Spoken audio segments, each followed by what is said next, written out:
And so there it is, man. Thank you so much. If you like the market today, congratulations. There's always money to be made or lost. And that's what we're here to do, is entertain, show you guys some opportunities, and share some amusement with you guys. And happy International Pink Day. Exactly. And get some advanced range trading, not just range trading. I got to pay attention to this. I need some advanced strategies range here. trading knowledge with Learn to Trade. You've got the professor and Adara.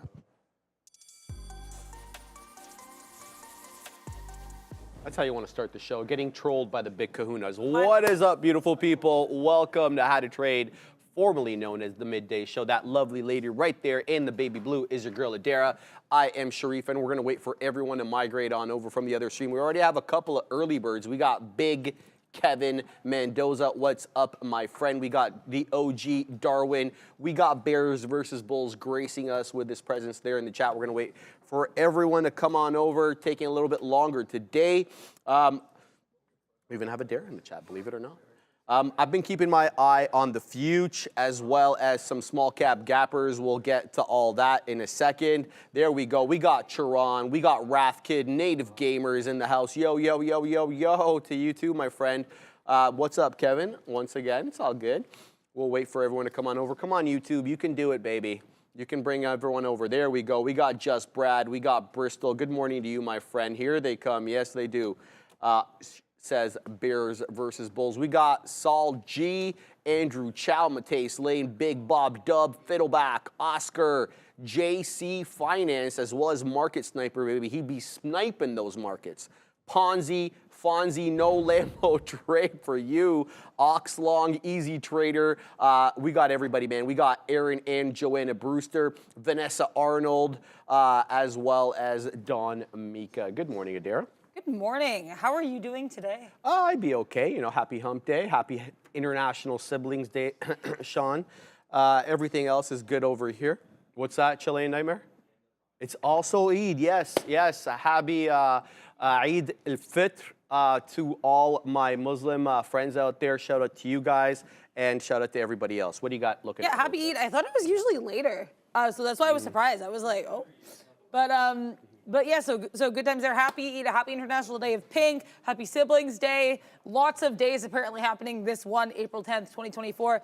I was looking at Apple. That Apple dipped below VWAP. Sharif and I were calling this one the perma-dead one. Literally this morning, one of the first things Sharif says to me is, why is the dead one up? And I immediately knew which stock he was talking about. So that says a lot about Apple's life choices.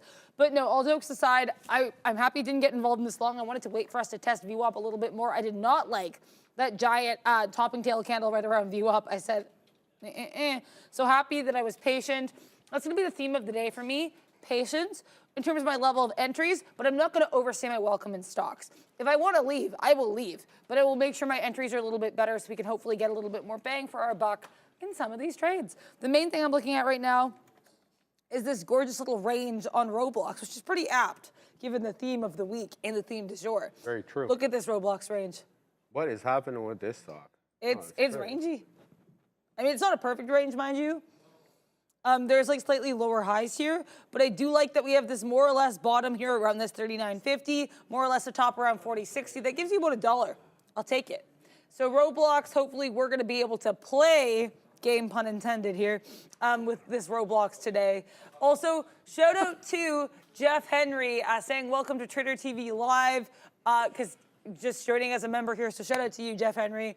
Hopefully you're going to have a good day today with these lessons. Yes, ma'am. All right, let's get to the lesson of the day, the lesson du jour, as it's called. We're talking about advanced trading strategies for range trading today. And the reason it's termed advanced, I mean, I didn't choose this word, is because we're talking about something other than support and resistance, believe it or not. So let's get right to the lesson today. So we're going to dive into advanced entry and exit strategies to help you elevate your range trading game, AKA on this desk known as the Adara Panera range trade. We'll move beyond the basic support and resistance levels to pinpoint what we call high probability trade opportunities. So let's get right to it. So beyond the static levels of just your run-of-the-mill support and resistance, let's talk about these price action entries. So First amongst the list are what we're going to call pin bars, right? And I'm going to show you a picture of these in a second,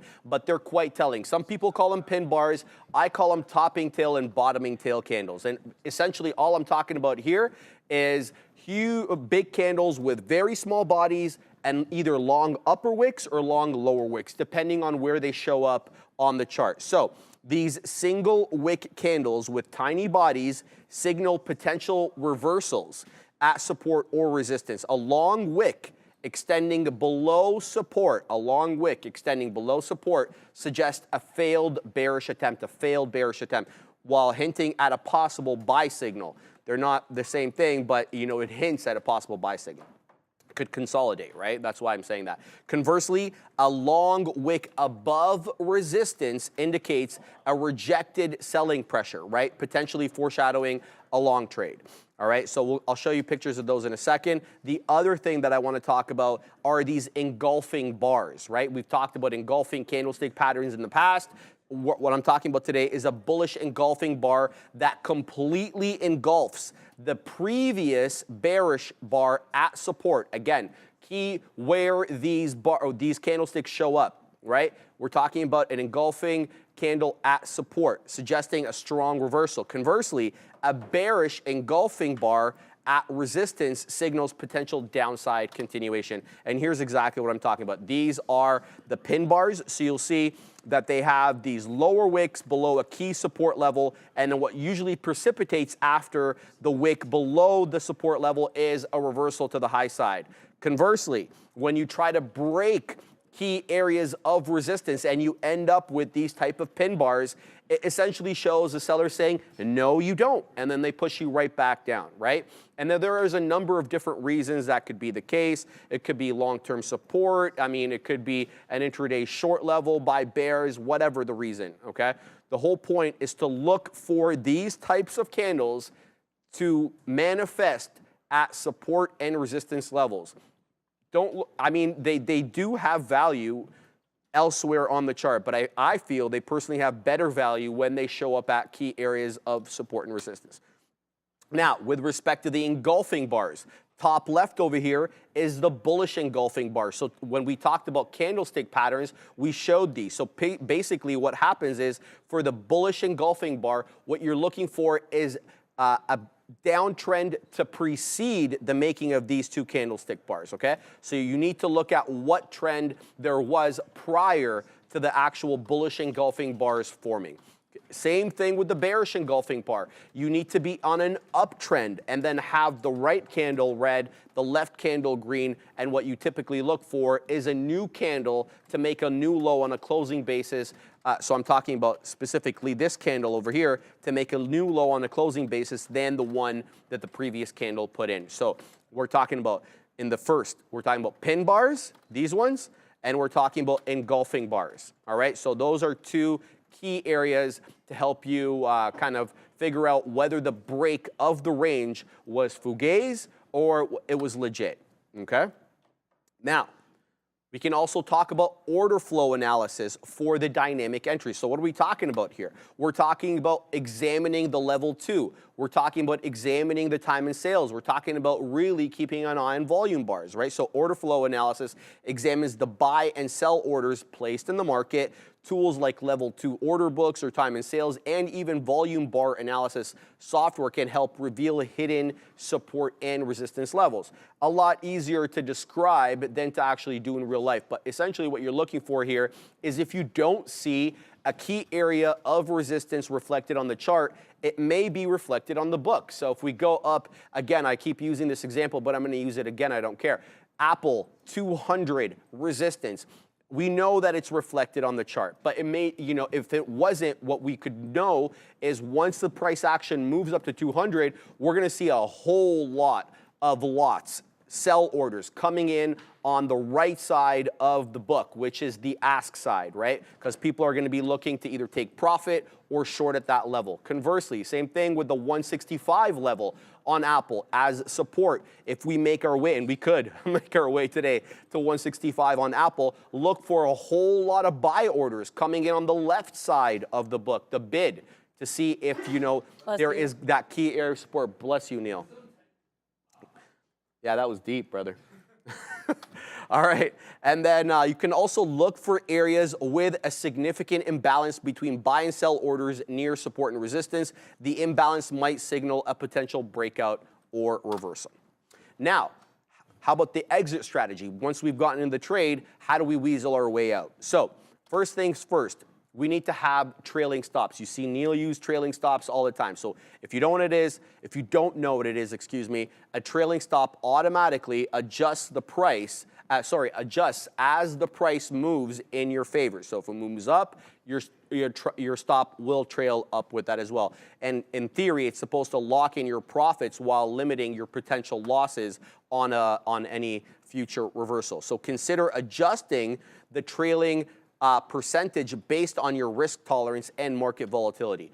Now, I happen to believe that you should place your trailing stop below key areas of support. So in an upward channel, when we're making higher highs and higher lows, if you're placing your stop random willy-nilly, you could get stopped out. But I would rather place it on the previous low, right below the previous low, because if we make a new low, then the trend is no longer intact and the trade is no longer valid. So in an upward channel, for example, place it below the previous low. In a downward channel, place it above the previous high for a short. And there are also volatility-based exits. And the one I'm specifically talking about today is ATR, otherwise known as the average true range. There are other volatility indicators that can help you estimate targets within the range. Look to exit near the range. I'm not going to go into a dissertation about what ATR is on the day, but all you need to do, Google it, learn how to use it, or go on the Trader TV Live YouTube channel and type in ATR or average true range. Multiple videos will come up explaining how it's used and what exactly it is. Okay. I had one more thing to say about that. My bad. So with respect to average true range, look to exit near the range highs on a short or range lows on longs based on ATR reading to capture a reasonable portion of the expected price movement. But be aware of any potential support on the short or resistance on the long areas within the range that could provide early profit-taking opportunity if the move doesn't fall through. So what you're looking for here are intermediary areas of support and resistance, right? Ones that may not be standing out like the one that you've earmarked, but ones that potentially could cause problems along the way. And combining these strategies for signals, this is a really good one. So here's an example. So identify a potential short entry with a bearish engulfing candle near resistance. So that you would basically look to the previous picture that we put at resistance, and the confirmation in this particular case would be you be using your order flow analysis to confirm a sell order imbalance that exists at resistance. So you'd be looking to the book to see, okay, I see it on the chart. Does the book show me the same thing that I think I'm seeing on the chart? And so you're looking for confluence between those two things. And then the exit here, you'd be setting a trailing stop loss and consider an additional profit target based on ATR. Again, average true range. And remember, guys, back test these strategies before you employ them in real life and use real money to make sure that you understand their effectiveness and to fine-tune your approach.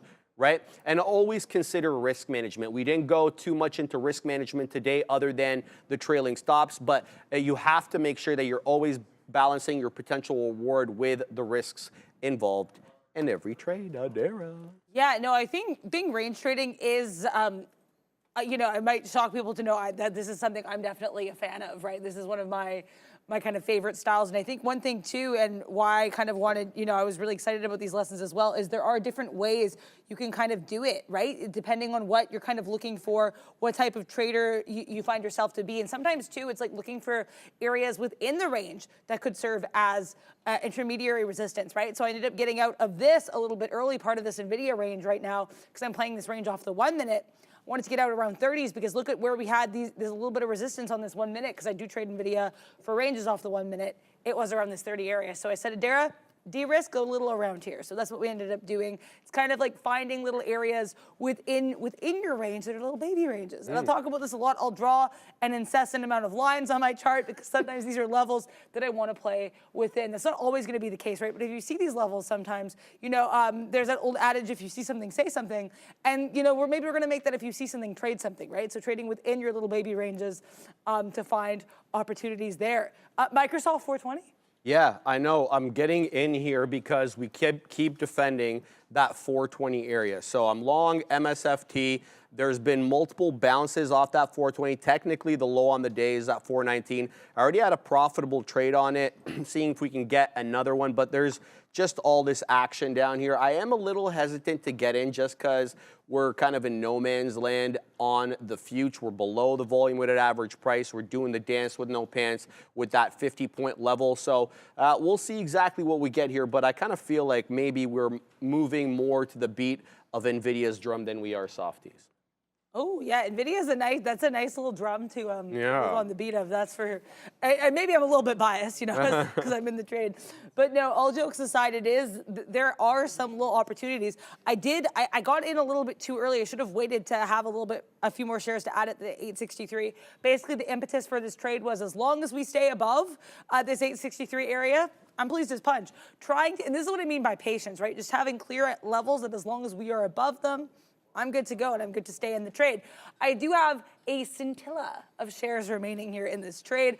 I would like to have a few more. I'm going to be really honest with you. I do have a resting order if we get below that, just below that 865 area to add because this position is a little bit too small to have enough wiggle room that I really want to do. I'm happy I'm in NVIDIA. I would like to have a little bit more to really secure the win NVIDIA. So, you know, it's not like it's a sin video right now. I'm happy with the amount that I have, but it would be nice if we had just a few more shares to really sweeten the deal, I think, for this trade.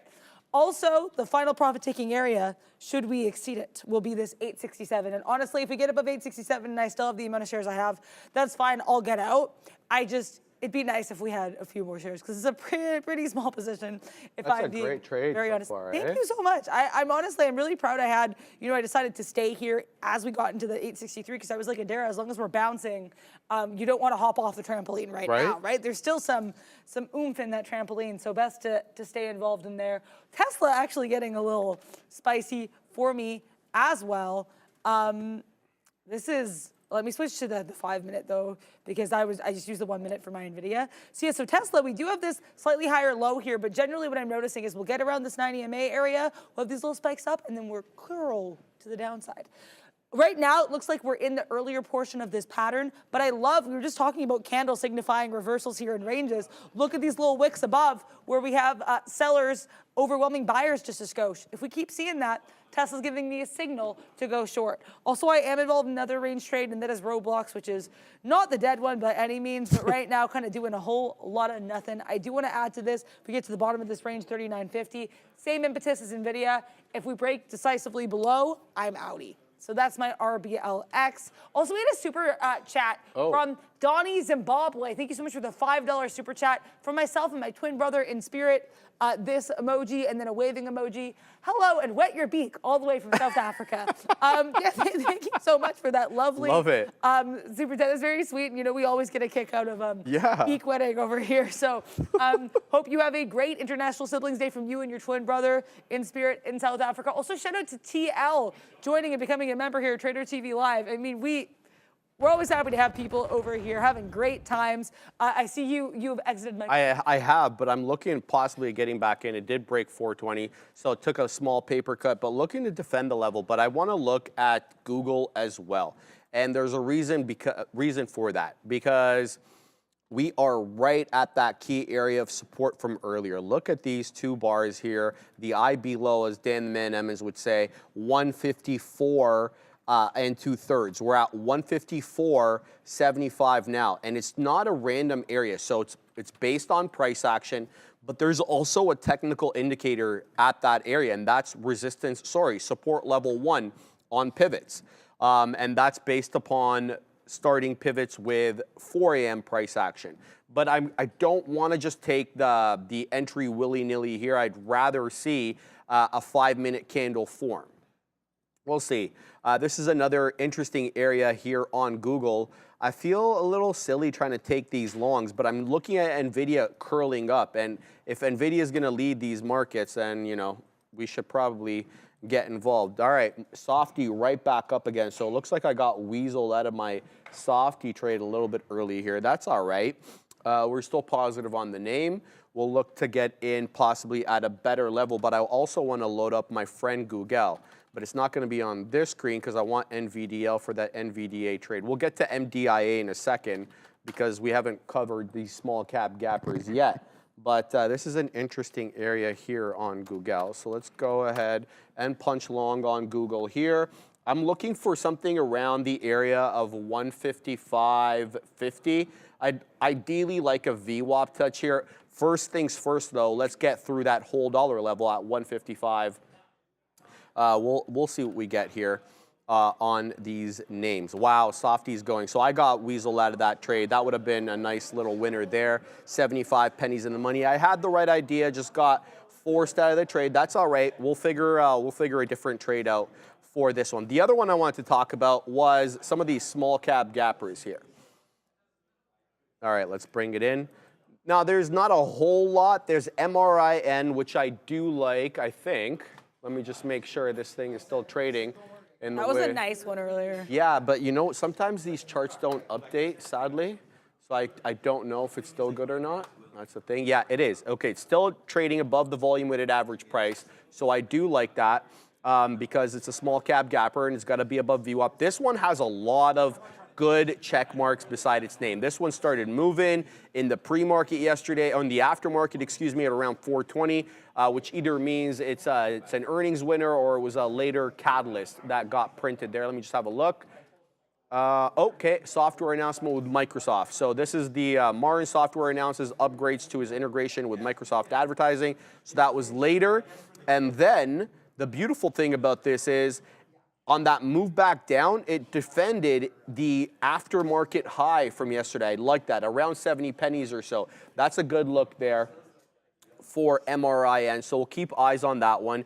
ADIL, I also had eyes on that one, but that one's now broken below VWAP and that $2 area, so that's not going to be tradable for me based upon my rules for these small cap gappers until it gets above that $2.25 area above the volume weighted average price. MDIA, you guys remember this one from yesterday? Had a great day yesterday. We traded this one. We called it, you know, the wide ranging candle kind of ticker. It continued today right at the bell. It started going, broke yesterday's high, got to that $5.49 area, but this one huadumped off that 5.5 touch and got halted actually at 4 2/3. It's trading right now below 4.5 and below the volume weighted average price. Not tradable for me. Based upon my rules for small cap gappers. IFBD, another small cap gapper du jour, started its life this morning at 9:30. It doesn't have a discernible pre-market high that we can base a break off of, so I was hesitant to get into that. It's also retraced somewhat, but $1.25 off the high there, got to $6.95, and now it's trading below the volume weighted average price. So a lot of these small cap gappers, they started off well, but you know, typical, true to form, they're fading off a little bit here. So we're gonna have to keep eyes on these bad boys. But let's go back to our Google trade now. What are we doing here? So we did move up a little bit into 155, but the move is still a little anemic. So we're gonna have to pack our patience, see what we can get about maybe. I wanted that 155.50, but I think that might be ambitious based upon today's price action. Hopefully a beak will be wet there. Someone was asking how the position board is accurate. Mine is, I guess, because you're in Google, I guess yours is not. It's not, Fabian, yeah. So yes, thank you 1320 Wolf for addressing that. Thank you. So I did get out of the NVIDIA. I was really happy with that. We just got reloaded in Roblox, so very happy about that as well. But for now, we have 2 super chats.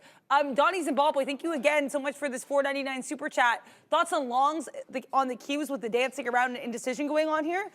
Yeah, so yeah, I have a few thoughts on this. This is actually kind of a similar look to the SPY, which is of the futures, the one I tend to trade a little bit more, and I would say they look pretty similar right now. We had this massive move down, a little bit of chop and turn, push back up here, then we were seeing this kind of move back above VWAP, then we fall below here. So now we have, I would say, a lower low from some of these earlier this earlier move up. We have not, however, moved below what I think is a pretty interesting area here, and that's going to be that 436.70. Now, why do I think this area is interesting?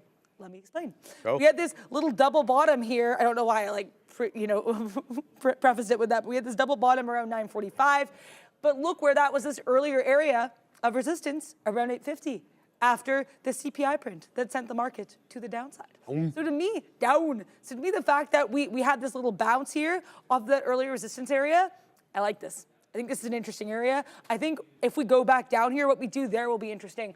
Right now, we are rejecting off the 9 EMA, but like I said, I find, and I'm trying to work towards this, I am by no means perfect at it, I'm trying to rely a little bit less on the chart, a little bit more on what's happening in the book for some of these ETFs. That being said, I think we would really need to stay above this 9 EMA and then above VWAP. And also, I think the fact that we bounced off that 436.70 earlier is interesting. If we bounce again, nice confluence there, nice for a continued move to the upside. So thank you so much, Donnie Zimbabwe. Another one here. Thank you so much, Zach Lowe, for the $4.99 super chat. Thoughts on IZM? Check it out.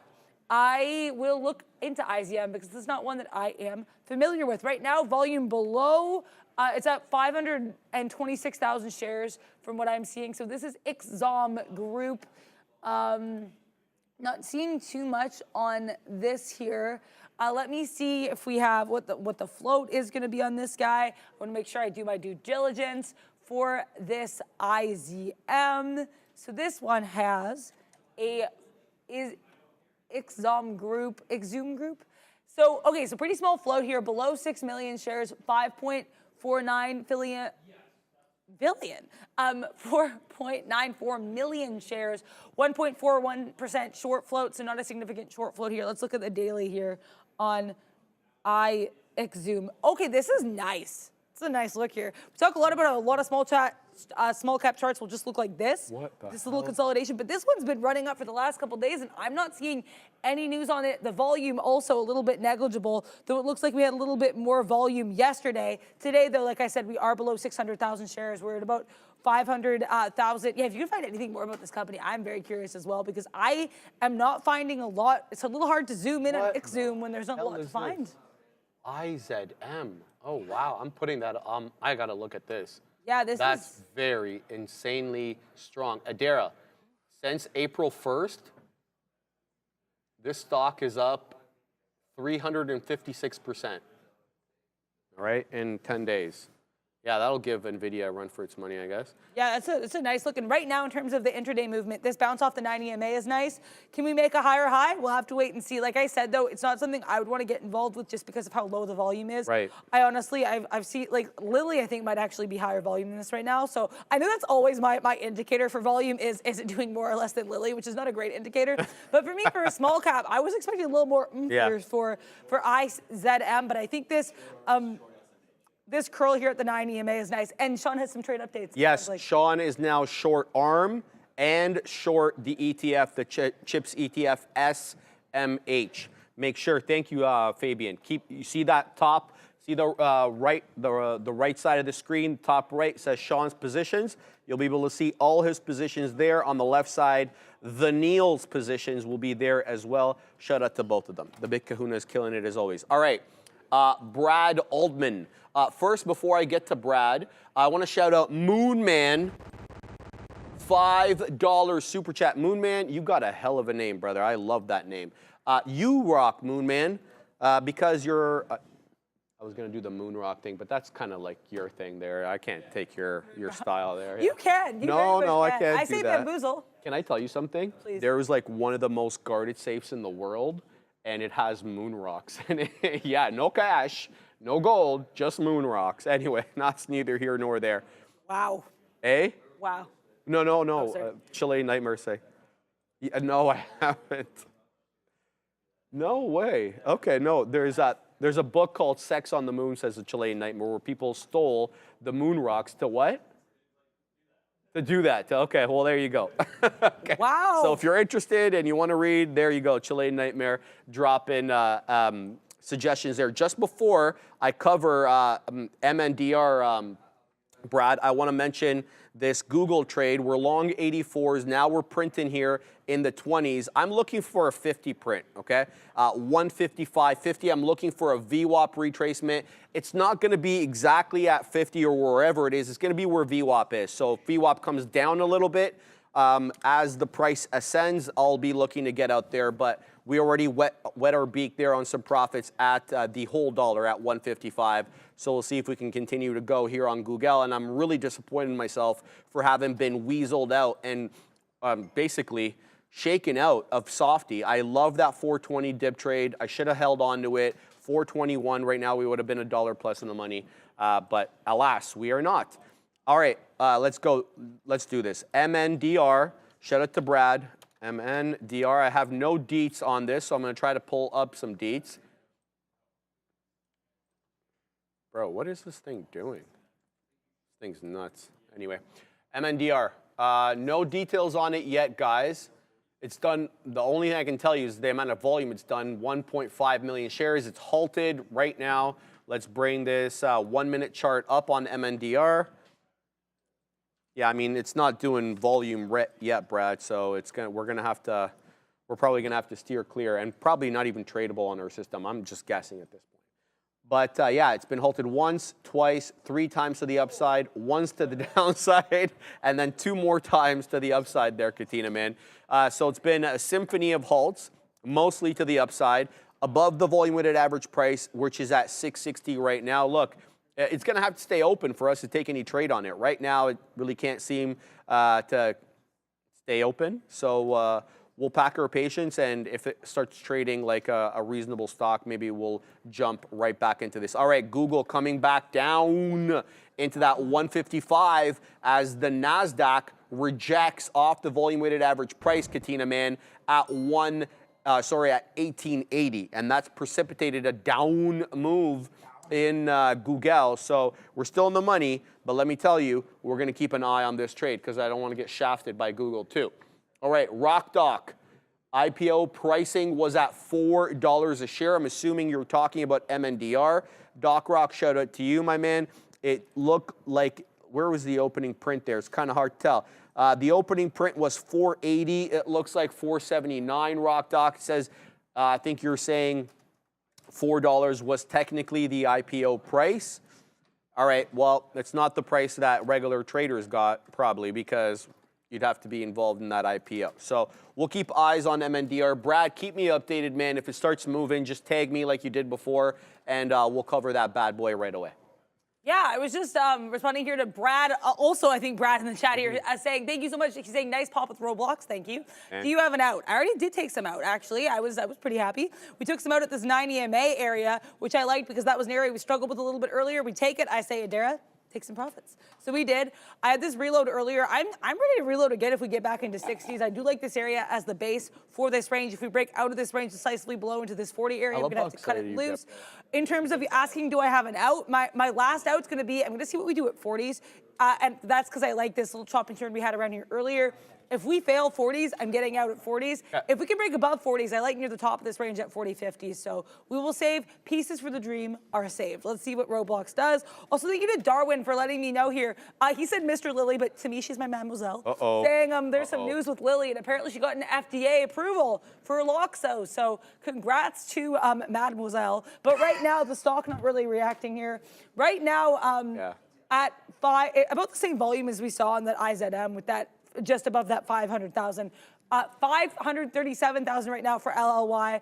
I like these lower highs. If she keeps doing this, I might get involved, but she has to get to a milli before I do that. Because as we said, we need a milli for Lily. So we're gonna have to wait and see if that Lil Wayne song will come true and I can get involved in Eli Lilly. I'm also, let me see if I'm seeing the news here on Benziger, because initially I wasn't, just to make sure I have all the deets on that. But yes, here we are. FDA approves Loxo on coal, Eli Lilly's Retevmo. So thank you so much. I'm sure I pronounced all of that wrong, but thank you, Darwin, for bringing that to our attention with regards to the mademoiselle. So we're gonna keep an eye on that. Nice. Yeah, good for Lilly. They all the positive catalysts they can get, I'm sure they're pleased as punch about. Right now, NVIDIA trying to, I was worried this was going to be a little bit head and shouldery, but right now that we did make this pop back above, the area that really concerns me is ironically where I got the long here, this base of that 863, 865 area, because it is a little bit troughish. So I have to see what we do. I trade this one off the 1 minute, so I like this 867 area. That's where I got out with the bulk of the long. Yes, I got out early, but that was the plan. I wanted to stick to my plan. I like the 867 out because that was where he had that pop earlier. So I said, cut it loose. But yeah, if we keep bouncing here off this 90 MA area or into that 867, I'm interested. Who knows? But I'm not super interested. You know what I mean? Like it's not like anything I'm super, it's galvanizing me or anything. I'm just like, it's a cool area. I am involved in a short though on a different semiconductor, and that semiconductor goes by the name of AM Disaster. No, I'm joking. It's AMD. But I like this 90, like look at how fiercely we rejected this VWAP. This is a massive, to me, look at this 5 minute candle. I was like, AMD wants none of the smoke at VWAP. Well, the Katina right man is short ARM and SMH. And I think, Neil, are you short the chips as well? Just one. Neil is short the chips as well. So I do like that whole idea. Well, there it is. There you go. Oh, well, I think he just took some profits there because it's not on the board anymore. But, yeah. Eh? It'll update. Okay, so he just got into it. Google, again, back into that 155 and a fifth after breaking down and coming back into 155. So 20 pennies right off the bottom again. Again, if you guys are wondering, I'm waiting for a VWAP touch on goggles. Shout out to the OB, the one that can, where is he, bro? This guy just shows up random days, bro. My God. All right, let's have a look at some other names here. Yes, at Crystal Ball, I see MNDR. It just popped up again into that $8.75 area. Now, I did do a quick test trade on this one to see if it's tradable on our system, and it is. So number one, we have access. Number two, we can actually not just see the data, but we can actually place the trades. That doesn't mean I'm going to trade it. It's an $8 name, and it was a 25 penny spread a second ago. Now it's tightening up, right? So the volatility is real, and it is rampant, baby. Up 107, 110% as I just was speaking there. So good move up for MNDR. Still Mobile Health Network Solutions. No other information other than that on my platform. Let's bring in trade ideas and see if they've got anything here. I just want to know the float and stuff like that. I'm not obviously looking for anything too crazy. Nope, no float, no nothing. It's too new, so we don't have any data on it yet. If you guys have any data on MNDR, let me know, for real though. I doubt anybody's really got data. All right, let's see what else is going on here. Yeah, so we're getting, looks like a bit of a local top here on Google at this 155.20. That's two touches we've had on it now and that we've rejected. It hasn't made a newer low, but the futures again rejecting the volume weighted average price at that 18,180. For whatever reason, it makes its way into VWAP and then it rejects, and that precipitates a down move in some of these Mag 7 names. So I'll keep eyes on that. I'm also very interested in NVIDIA, but I'm not going to trade NVDA. I'm going to trade NVDL. And I like it here for the 20 period retracement, and there's a reason for that. All these wick candles over here, we just finished talking about that yesterday, are bouncing off the 20. So for whatever reason, NVIDIA seems to have a crush on the 20 EMA on the 5 on the day. So I don't question these type of things. I just observe them and then see if I can figure out a way to monetize. So if it comes into around 865, I'll trade NVDL for a possible dip trade here and to get the lower end of that range, and then we'll see what we can do with that. Yeah, I like how you put it, a crush. Yeah, it's kind of like it's watching it from across the hall. It's like leaving little notes in its locker. They're having like a little bit of a flirtation there. That is for sure. Neil's calling it a stalker. Oh, it's a stalker. S-T-O-C-K. Did you mean that? E-R. Did you mean to use like the double pun, like entendre with stock and stock? No, you did. See, your mind doesn't work that way either. Hers does. You got it? He got it. So the Chilean nightmare is like always you. Yeah. punning up, yeah. up You and the Chilean nightmare are all about that pun life. But yeah, I mean, either great joke, Neil. Both like the joke itself, and also we love a double entendre pun. There you go. Over here on How to Trade. But yeah, so right now this AMD pretty spicy, but in a good way. I usually don't like spice, but I like the spice for having an AMD right here. I do not like, however, that it's deciding to bounce off the 90 MA. Much like NVIDIA, this kind of an interesting level, I guess, right now for AMD, but I'm staying in this. I have no reason to leave right now. We're being patient. I like this entry. I didn't get in just because this was a 90 MA. Or sorry, not, I am obsessed with that level. This VWAP rejection, I also got in because look where we had that little chop and turn earlier around the same level, right? So we see level come, especially come into confluence with VWAP, I want in. So that's why I got in where I did here on AMD, as Sharif will sometimes call it. Right now, roadblocks kind of chopping and churning, but not in any way that makes me want to leave. So we're just gonna let her do her thing, 21. Pretty ho-hum trade so far. Ho-hum. What else am I looking at? Oh yeah, Kyle Burdett, shout out to you mentioning, he was also looking at that 420 level you mentioned on Microsoft. And we're coming back into this again. I'm gonna have to keep an eye on this, but also shout out to Kyle for mentioning Meta 520. And this to me is a bit of an interesting level. I'll switch to the 3-minute because this 3-minute on Meta, look at this range. Look at this little range. Oh, sorry, I zoomed my chair way out there. But I like this little range we have on Meta on the 3-minute. 519 to about 520.70. Right now, it looks like I might be a little bit late to the party. I want to see what we do with this 90 MA, but I think this range could be spicy. So thank you, Kyle, for putting this one out. Also, I think, yeah, Joanna Brewster, some other people in the chat as well, I believe, mentioning trades on Meta. So congrats to you guys. There's definitely been a lot of ways to play this. Going long up into the 520, shorting off that. Like, there's so many different ways that this one could have been traded from what I can tell on this. So congrats to everybody involved in everything today. Also, I neglected the Cybertruck, which how dare I? Oh, my God. Because the Cybertruck has been beautiful. Range nation here. So I also, these lines are I think from yesterday, I need to delete these. But I do like this area here on TSLA. Right now, we're gonna watch what we do at this 171.40. If we bounce, I get involved in the long, and then I add a little bit if we get down into this 170.90 area. But for now, we wait and see what we do. I should have been taking this short. I was watching this short and then I didn't get involved, so that is my bad. But Tesla, if you're willing to come back into these levels and let me into your heart, I'm willing to trade you again. So that's the look there on T to the S to the L to the A. Right now, just managing AMD, which is trying to be a little bit of a dilettante right now. So I'm gonna have to do a dilettante. Wow, okay. It's very apt, given the fact that I'm watching The Crown. Oh. Because they do debutantes. So that dilettante, debutante, they sound, I know they're not the same meaning, but that's But I like that. All right, let's talk about Wave, new small cap gapper du jour. 8 3/4 million shares, Fabian. Great, nice little bounce up here. But I want to go to the 1 minute because I think it looks a little bit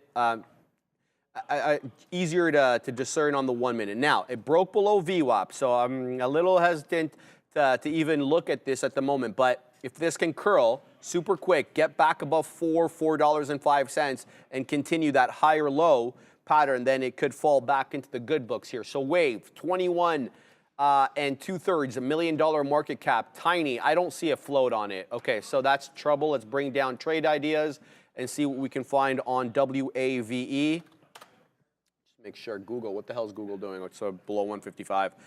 I got to keep eyes on that. What's happening here? Why am I not able to enter details? Okay, trade ideas. You're bothering me. Oh, that's not good. All right, I'm going to have to restart trade ideas here. That's fine. We'll exit. All right, well, as trade ideas restarts, we can make an observation here that Wave seems to be holding up possibly at the 50 EMA.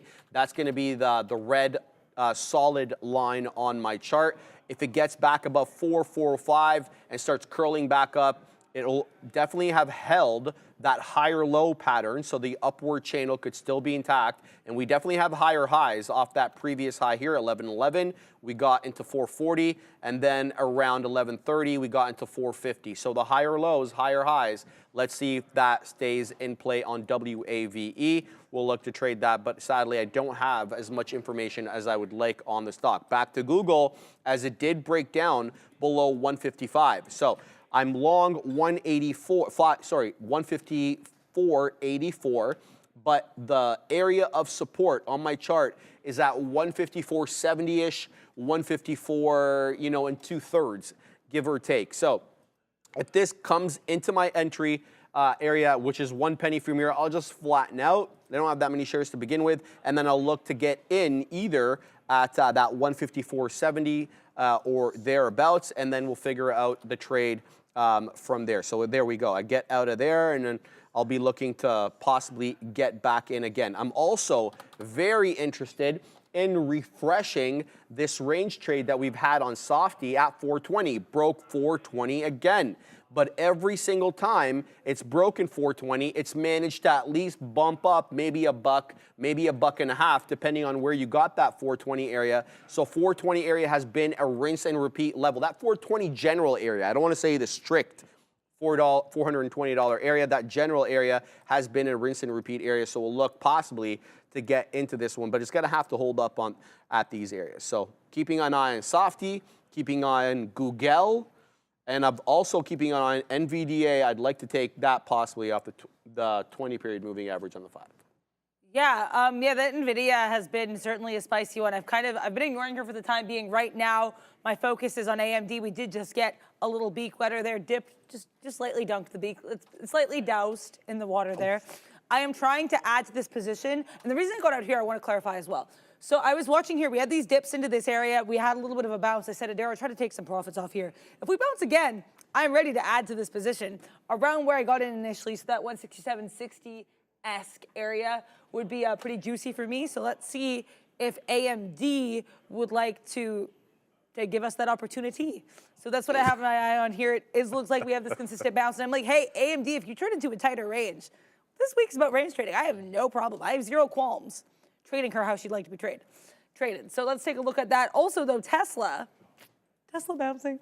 So we're going to get involved here. I don't know why I said it like that, but I was. It's that range trade again. It's right at that level. I love it. If you see a range, you must range the range. So there we go. Let's be Walker, Texas Rangers over here. There you go. And take these range trades. I'm trying to find the right point of entry here. It's 248s. There we go. With a reload, if we get kind of down here into 171s, we got filled. I am chilled. I'm in 3 trades right now, which is like kind of unlike me. But I mean, if you like that, oh, we just lost something there. If you like the areas you're trading, then why not, right? These are all trades I feel good about, and they're all trades that are acting in kind of a controlled way that I have my eyes on. So we're in 3 trades. We're new people over here today on how to trade. I love it. Yeah. I'm back into the Softy wagon. We'll see what we get here. Trying to get that 420 defend. Todd McLean, don't forget, 10s being sold soon might be a disaster. What are we talking about, Todd? I think they're at the 1. They're at 1 p.m. I thought the auction. Oh yeah, that's. Oh, is it the 10s today? Yeah, it was, because yesterday was the 3 or something like that, and I was on the wrong day, thinking I was on the right day. Thank you for reminding me. We still have an hour and 15 minutes or thereabouts until that auction gets dropped, but the 10-year definitely going to be in focus today, especially with the CPI, right? So I want to definitely see any interest from foreign buyers, because we know that's who's buying these treasuries. I went on a rant about this. I'm going to go on a rant again about it. It's typically Japanese, Chinese, and lately it's been the Saudis who have been buying these U.S. Treasury debts, and that's one way, obviously, the government raises money. The other, there's many ways, but the other way, obviously, is taxation. There's obviously company regulations and stuff like, especially in the banking sector, that they can raise money that way. But this is one of the biggest ways they raise money. So that's why there's a lot of focus on this over here. So let's go ahead and put a little bit of an out here on Softy. There we go. We wet our beak there on some profits. Let's continue to watch that bad boy defend that 420 area. Again, you know, last time we didn't make it up all the way to VWAP, so I want to be realistic with my exits. Last time we kind of were south of VWAP. We topped out there at that 421, 10-ish, 15-ish, somewhere around there, whereas VWAP at the time was at 421 1/3. So let's see if we can make it up at least maybe into 421. We'll wet our beak there on some profits. So we'll see exactly what we get here on Softy. We already took out a nice little beak wetter there. Todd McLean, our largest buyer, Japan. Look at the yen. I know, look, but they've got a little bit of a thing going on there. And by thing, I mean a change in policy, right? We've seen the Bank of Japan actually talk about raising rates for the first time, I think, since the early 90s or 80s. So there's stuff afoot in that country. Not sure exactly how it's going to end up, but definitely something to be on the lookout for there. Yeah, I mean, always on the lookout. Yeah, Japan has been really interesting. With the money talks, what I'll do is like look at sometimes what different currencies are doing in different policies. And I think Japan does have, as Sharif was just talking about there, a more interesting spicy policy. So with regards to their deflation and stuff like that too. So they're an interesting one there. Oh, yeah. That is for sure something I want to learn a little bit more about also as well. But right now what I want to learn more about is AMD to the downside. Yeah, I should have had more shares here. Tried to get that add at that 167.60 area. Didn't get it, but it looks like we're curling back up here. So if we want to add, I'm good with that. We will be out of the trade by the time we make the rounds back to this bottom here, which is going to be that 166.20. If I have more shares, then I'm actually cool leaving a piece for the dream. Right now, we have no pieces for any dreams. It will be all wakefulness. We will be staying up all night, pulling an all-nighter in this trade. The analogy got a little bit away from me there, but it's all good. We're in AMD. Tesla. No Stresla for me right now, but also no Besla either. It's just kind of, it's neutral. It's, right now, we're trying to get some out at around 172 because this earlier chop and churn, these little dojis make me say, Adara, this could be a level. Then, of course, the top of the range, or at least in my opinion, kind of the truer top of the range is going to be around this 172.30. So that will be where pieces for dreams are saved. So that's the look. And also, this kind of comes back as well to the lesson we were talking about today, which is, you know, sometimes you want to find like that ATR, finding areas within ranges as well, right? So for me, with Tesla, I do like the true top of this range just below VWAP around that 172.50. But if I see this earlier area of resistance around the 172, I want to address that. So that's kind of what I'm talking about. And obviously, I'm by no means an advanced trader. I'm still very new and still learning here in the sim. But sometimes you want to like look at these different strategies and try to find ways to incorporate them for yourself. Pat Spear saying no in Vesla with Stressla. Yeah, I mean, right now we're just kind of having a little bit of a messla, a little bit of fun here on TSLA. Also, Elon saying, hi, Adara, hello. AM down, not looking good. Yeah, it's a little bit of a weak one. That's why I was happy to kind of get short here. Right now, we're below the 9 EMA, which, again, this is a level that I'm probably a bit too reliant on if I'm being incredibly honest with myself. But also, it's a level that I find will give me sometimes a little bit of an earlier sign of reversal. So if we're initially using this as resistance and then we flip to support or vice versa, to me, in the past, that has been spicy. So that's why I like looking at this level. Right now, it looks like we could be flipping to resistance. When this was pretty clear support earlier, you can see these little bounces. So I'm like, AMD, kind of like what we're doing here with regards to me being in this short. I think that break below 167 would give me even more confidence and confluence for this move to the downside. Also, I did get out of Roblox, which I want to talk about. So Roblox might have had a little bit more move here, but I said I was going to watch and see what we did at that 40 area. I started to get a little bit nervous what we were doing at 39s. It looks like we are still making higher highs and higher lows, but I was like, you know what, Adara, take your profits here. You're happy with this trade. And it's moving a little bit more slowly than you'd like, so why not? I know I said I was going to be working on patience, but I think for me, that's a little bit more, my issue with patience, at least in my opinion, on my take on my trading, has always been a little bit more with the entries. So I get in too early and then I panic sell. And then it ends up being okay. So if I'm planning the entries a little bit better, I was really happy with where I got in on this and then where I reloaded. I'm okay selling a little bit early because I was patient on the entry and I had plans. So there we go. Nice. That is my take here on the scalpulation with the Roblox. AM downside still coming in there, so we'll have to see how that goes. Yeah, Todd McLean saying that the yen is in a full state of huadunk. And if anybody doesn't know what huadunk means, you're probably newer to the show. It means it's tanking.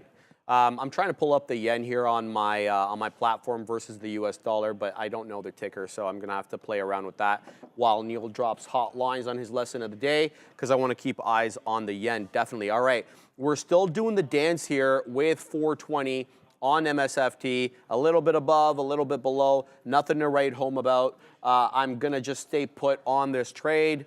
I've got a little bit left here, so we'll see if this one can make its way off these lows. But you know, the future is awfully consolidative at this time, and it has been essentially for the better part of an hour. I'd say from 10:50 onwards, it's been doing the dance here south of VWAP. We had 2 5-minute candles that touched VWAP, but for the most part, we've been a little bit below it. So I'm going to pack my patience, see what we can get here. I see Meta is bouncing off the 20-period EMA as well. Sorry, the 20-period EMA as well. which is a good look. Meta's been a beautiful upward channel. I mean, you had that U-shaped recovery off that ugly CPI print. There's the IB low. It pumps back, right back up. Thanks, Neil, for that. Appreciate that. Pumps right back up into that 516 area. And then after that, we've been making sequentially higher lows and higher highs, with that 521 being the top there. But if you keep your eye on the wicks, each successive wick seems to be a little bit higher than the previous one, right? And then now, for whatever reason, again, doesn't really matter to me, I don't care, it's finding support at the 20 period. And it has prior to that too. Right at 11, it wicked right into that 20 period moving average, bounced back up and made a 521 touch, which is HOD. So keeping eye on Meta. I also said that I'd be interested in trading NVDA off that 20 period touch. He still hasn't touched the 20 period quite yet. And I'm not sure if I like this trade anymore. What I kind of see here, to be honest with you, is a bit of a range trade. As soon as I said range trade, someone moved their head over. No, seriously. That's nice. Like, seriously. But no, here's what I'm seeing. So this is the top end of the range here between, let's just say, 1050 and 1120. We had the top at around 866.5, thereabouts. Now we're using that 866.5 or thereabouts. Again, it's an $800 some odd stock, so forgive me if we're not completely accurate with the pennies. It's using it as support. So that's kind of what I'm seeing there. So could be interesting here for NVDA. Again, I won't trade NVDA. I'll be trading NVDL, which is one of the derivatives. There are three I think there's more than three, but the three that I know about are NVDL, NVDS, and NVDX. So if you don't want to trade this monster, there are alternatives for you guys to be able to get in on some of the NVIDIA action. Let's flip back to some of these small cap gappers over here, see what's popping off. Anything that I like? Not really. Wave has broken down now below VWAP. Same thing with MRIN. Well, it's at VWAP. That's the thing with MRIN. So I shouldn't dismiss it too quickly here. But I gotta tell you, I'm not pleased with the selection of small cap gappers on the day. But you're not gonna get them. You're not gonna get bangers every day. So anyway, back to the softy trade. Let's see if we can make it up to 421. Yes, do your thing, 421, Microsoft, please.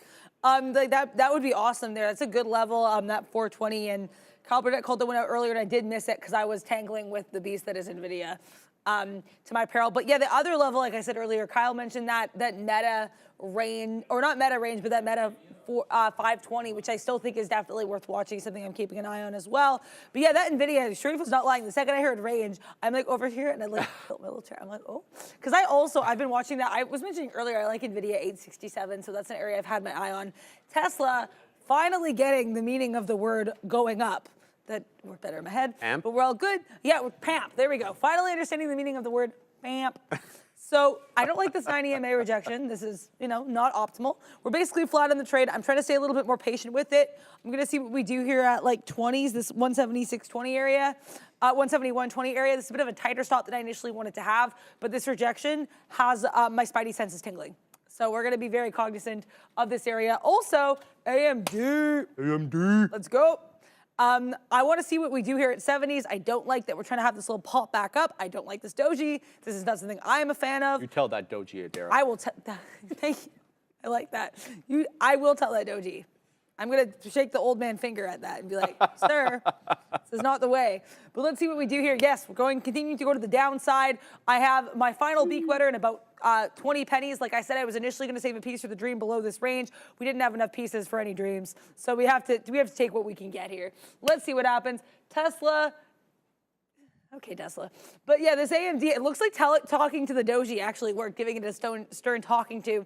Showed it to Brad Gober, looking like you're also in this trade as well off that VWAP. So congrats to you. This has been a really fun one to be a part of, especially on range day, right? I initially was looking at this. I'm going to switch to the 5 to see what initially caught my eyes or tickled my fancy, as Sharif will sometimes say.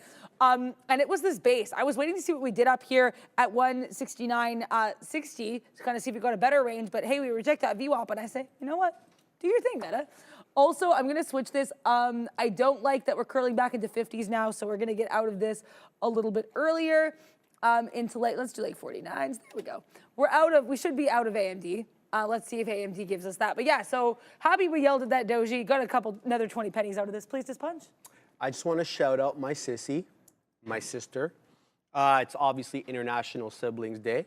So I put a picture on the gram. That's her and I at, I think this was like a restaurant in Egypt or something like that. We were doing like a missionary trip. And that's my cousin's left shoulder there who's not cool enough to make it into the picture. So too bad for him. Love you, sis, and hope to see you soon. I'm going to send her this clip, obviously. And yeah, it sucks because she's in California, so I rarely get to see her anymore. But yeah, International Siblings Day. Tell your loved ones that you love them. You don't know how long they're going to be around for, right? So, all right, back into less lovey-dovey stuff here, and back into softy as it makes its way through that 420 area, 420 and a half area. I'm looking for a 421 pop, and I'm going to flatten out this trade here. So let's see exactly what we get on the softy. Let's see what else we got over here. What? No, I didn't. What did he say? Jeez. Oh, my goodness. Yeah. Talk about asking nicely, eh? The beard ain't coming back. It's like how they were talking to the doji. That's how they're talking to you about that beard. Yeah. No. The beard's going to be gone for a little while, man. We did the 10 years. 10 years. That is so many years with a beard. And you know why I know that? Because there was an Instagram picture of me the day that I actually started growing it out. I put it on the gram, so I always knew exactly when I started growing out the beard. The beardiversary. The beardiversary. Oh my goodness, Adair, you're killing it.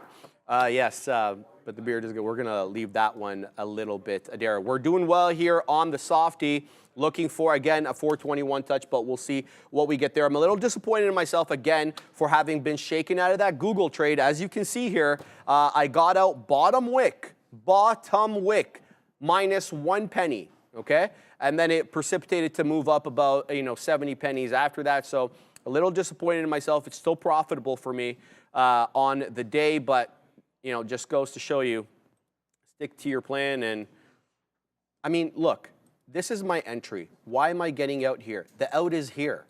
It's the new low. The new low is the out. So I know that. I didn't execute that. That's on me. So we'll keep eyes on that one, Adair. Yeah, also I don't have any recent photos with my sister apparently, but I did find this one on Google. As I mentioned this before, my dog went missing.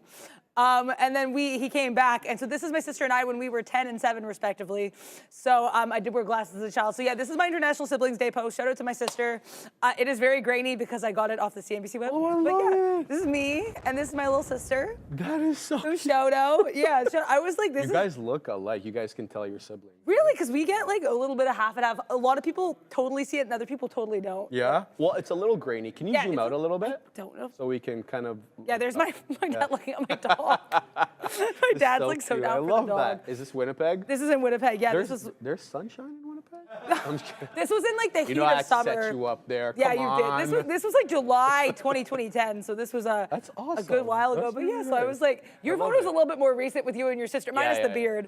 But yeah, shout out to siblings. Shout out also to International Day of Pink. I unfortunately forgot and was not wearing pink, but thanks to Sean for pointing that out to everybody there. It's funny because I wore pink yesterday. You did wear pink yesterday. If I would have wore it today if I had known.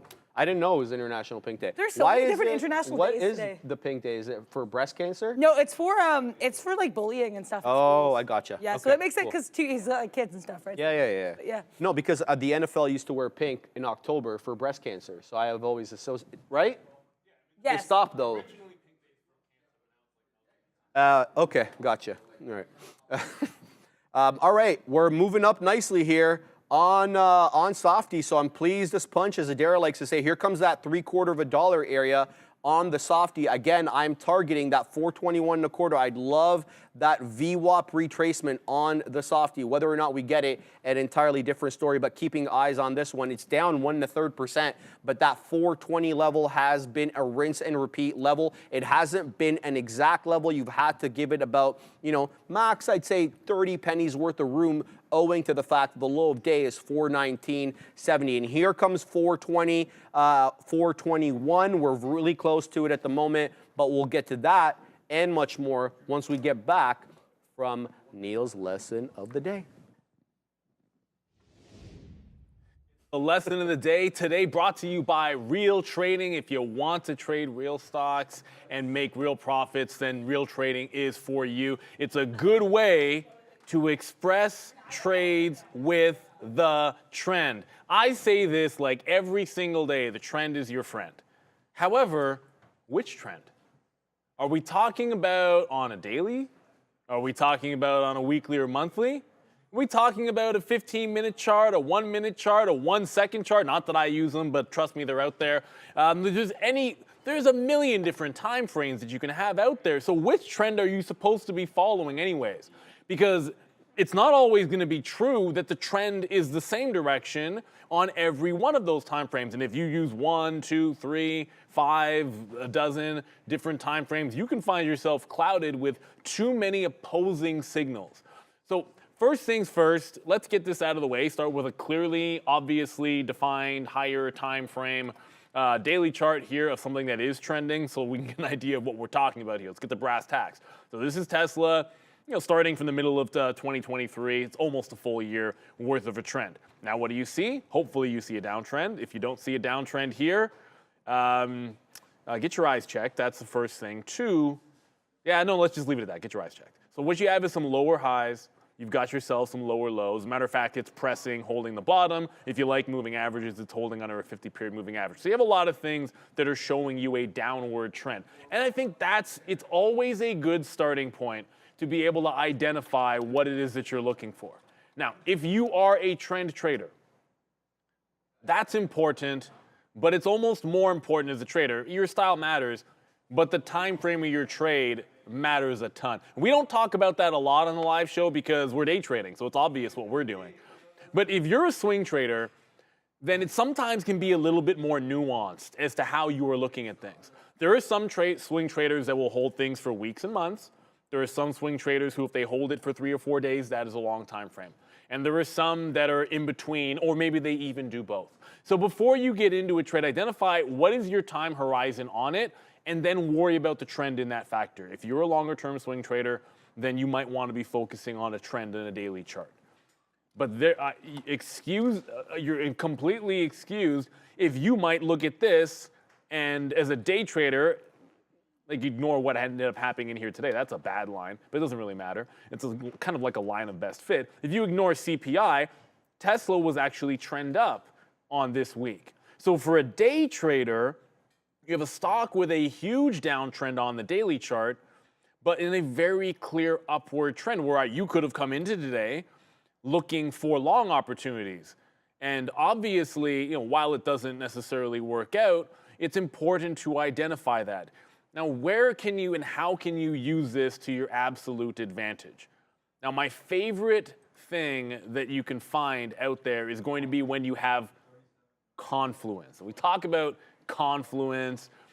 We talk about multiple reasons to like or dislike a stock or just any kind of a trade in a general sense, right? And sometimes you're going to find these situations where you can line things up. And when you're looking for like A+ ideas or whatever they might mean to you, maybe you just call it a 10 out of 10 trade, it doesn't really matter. You might be looking to align the higher time frame trend with your shorter time frame trend. So if you're a day trader or a swing trader, maybe you care that XOM and oil have been on an absolute tear since breaking out this 200-period moving average. Consolidation into a breakout. And since then, it's been a very, very clear and defined upward trend. And then off of the top, even when it breaks, you get this nice stair-step up pattern. There's a stair-step up pattern. Now, if you have a trend on the higher time frame, it sets up one of my favorite things, which is the simple, if it finds support in a consolidation level, buy the dip into previous resistance, that turns into support, it breaks it out again, buy the dip into previous resistance, then the support. Today, kind of a muted response there. It didn't follow through because oil futures actually ended up down on a number at 1030, but the same principle ends up holding. So yes, you want to use the time frame that you're trading in for the trend, but you also want to find confluence with that higher time frame. So I might be favoring long trades in XOM because of that daily chart. I might then be looking for long setups, and then I'm just going to execute in that direction. And now whether or not I'm using long setups on the 15 or I'm trying to find them on a 3-minute chart here, which I will often trade off of, it's just a matter of looking for the longs. And here's the best part about it too. Hey, guess what? If you're a range-bound trader, now some traders will short the top and go long the bottom. Other range-bound traders want to favor one direction. So if you were a range-bound trader that saw XOM and looked at that daily chart upside, that 15-minute chart upside, you might have seen this move a couple of days ago and said bottoms in here at 120. You know, I like the 120 on the 15 as well. Tops in here at 121.5, and you're going long and you find your support. Maybe you're not shorting it, but you do like those longs. As with anything, understand what a trend break might be. So if I'm trading, if I'm expressing a higher time frame long on XOM, where it just goes up every single day, and there's support at that 120, that doesn't necessarily mean I'm going to turn a day trade into let's hold a 121.8 all the way down to 120 even. I'm still executing on a lower time frame here. So yes, I'm looking for a long trade, but the rules of my trade are still going to respect the principles of that intraday short-term trade. And this is true if you're swing trading. If you got your swing trading levels out there, and let's go back over to the 15 here. If you got your swing trading levels out there, you might be in a long on a dip that you're willing to give a little bit, like 120, it could be like a 118, where you're willing to hold it for a couple of days. You don't want to necessarily overreact to that oil number. But as a day trader, okay, there's my resistance. I'm favoring long. I go long. I take some at profit. I still stop it out there. Just because the trend is long doesn't mean I'm fighting it intraday. So the other way that you can think about trend trading is always that bias. You don't have to have a bias when you're trading. But here's what's going to happen. Implicitly, you're going to end up with one. And if you're going to end up with a bias anyways, then you want to make sure that you're looking for it in the right places. Because as much as the bias is going to give you your best and most confident trades out there, right? If you have a bias to long on XOM, you're going to have your best trades, going long, confident to hold them against you, confident to add to it, and all that good stuff. But when you break your rules, or when you miss something important, it's those trades that are going to damage you the most because it's your A+ setup. And this is why you don't want to lose sight of zooming out. And it's so important. You start with the higher time frame and then you place your trade, but as it starts to move, make sure you zoom back out to give you that patience. Now, obviously, like I said, I like this stock. I like the long, but when I talk about patience, the next trade, if it's not breaking back out, it's got to be back off this 120. I have to sit this out for $1 to allow it to test back into those lows. And that's what the trend is telling me on the 15-minute. The daily chart's telling me I'm still looking for longs. The 15-minute chart's telling me that that short-term out is gone. I have to wait for this lower level. And then you work from there. The trend, if you go back far enough on just about everything that's worth anything in the market, is generally speaking to the upside. So you can always put up some kind of a time frame which is going to tell you what you want. So ask yourself these questions. What time frame am I executing on? What trend do I want for confluence? Because you can execute on a short-term 3-minute, but when I want my confluence is a daily chart, is a 15. Tailor and backtest your strategies. It's very, very important. And then from there, ensure that just because your confirmation happens on a higher time frame chart, do not violate your lower time frame rules. If I'm day trading, I'm not turning it into a swing just because my confidence comes from a trend on the higher time frame. It's still a day trade. And if you're swing trading, holding for 2 or 3 days, and you see something great on a monthly, that doesn't mean you hold it for a month. It just might give you a reason to like the trade to take more profit as it goes in the money. So stick to your rules. You're going to have multiple time frames that you look at. You're going to have multiple trends that you look at. What are you trading off of? Where's your confluence coming from? And then make sure you're always going back and forth and reaffirming your plan. When you're sitting in a trade, you should be there managing it, and that means going over those key levels. The trend is not simple. It's going to happen on multiple different time frames. Hopefully this lesson of the day is going to improve your trading with the trend so that your gains can be larger.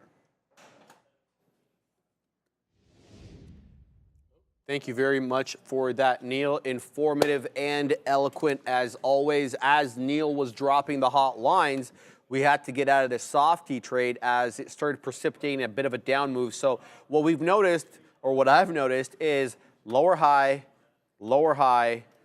you guessed it, another lower high, 2 lower highs after that. So I said to myself, look, you know, this is going to be a range trade. You're going to play the range. You can't look for breakouts here. And looking for a 421 pop to me was looking for the breakout. So wet my beak there, almost top wick. And as you can see, it's coming right back down into 420. So I got to tell you, I think I'm going to rinse and repeat this type of trade.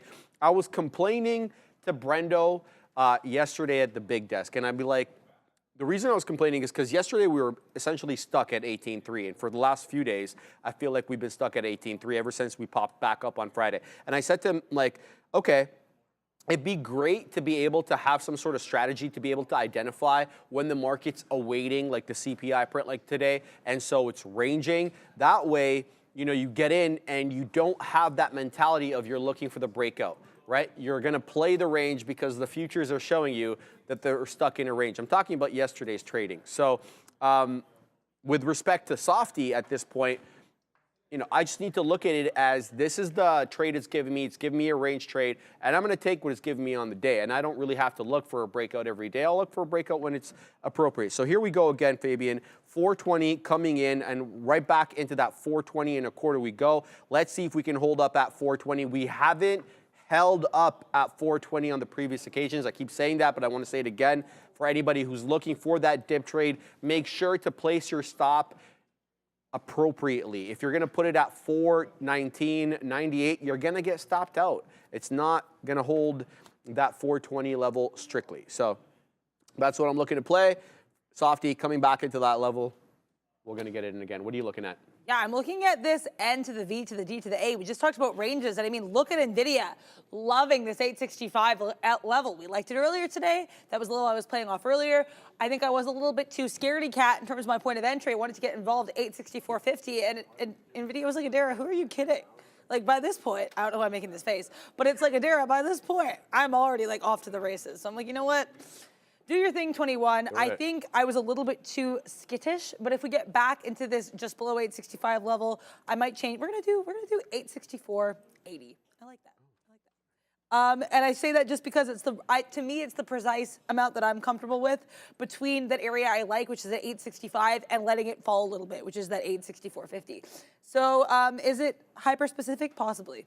But here we are. As Neil just said, you know, and I also want to read this quote from Frank Jones because this is excellent here in the chat, saying the underlying lesson here, this is about Neil's lesson of the day, is that being right on the direction of a trade is the primary element. The secondary element is playing it correctly, which Neil is teaching you. So I thought that was really important, and I think that's something that bears repeating. So I just wanted to read that out. Thank you to Neil for the lesson, and thank you everybody as well. Like, clearly loving it because Neil dropping knowledge. Knowledge is power here. Especially, I mean, we love that here in How to Trade. So I would also love if NVIDIA wants to let me in, but if she doesn't, I'm not going to force her. We do not chase things over here, but we do chase lessons and chase knowledge. So here we are, advanced strategies for range trading. Yes, ma'am. We are talking about that topic today, and we'll be talking about range trading all week. So make sure if you like the Adair Panera trades, make sure to join us till Friday. We were talking about range trading all week. So today, let's delve into this advanced entry and exit strategy for your range trading and help elevate your game. We're going to move beyond the basic, you know, support and resistance and pinpoint these high probability trade opportunities. Let's get right to it. So beyond the static levels of support and resistance, let's talk about some price action entries here. And the first one I want to talk about are these pin bars. Some people call them pin bars. Other people call them topping tail and bottoming tail candles. That's the term that I like to use. Use whatever you want. But essentially, these single wick candles with tiny bodies and large upper or lower wicks signal potential reversals when they appear at key areas of support and resistance, okay? A long wick extending below support suggests a failed bearish attempt. The bears tried to push it below, let's say 165 on Apple, and the bulls and Apple's buyback program says, no, you don't, and it starts buying at 165. And what we'll see is a wick below 165 and then a quick move back up with the body typically above that key area of support, okay?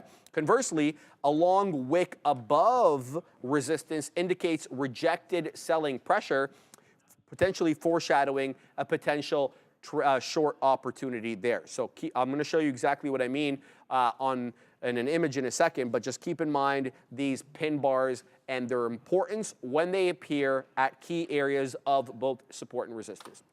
The other type of look I want to talk about are these engulfing candles or engulfing bars, whatever you want to call them. Essentially, there's a bullish version and a bearish version. A bullish engulfing bar completely engulfs, covers from top to bottom, the previous bearish bar at support. Again, you're looking for these candle formation patterns at key areas of support and resistance, not willy-nilly anywhere on the chart, okay?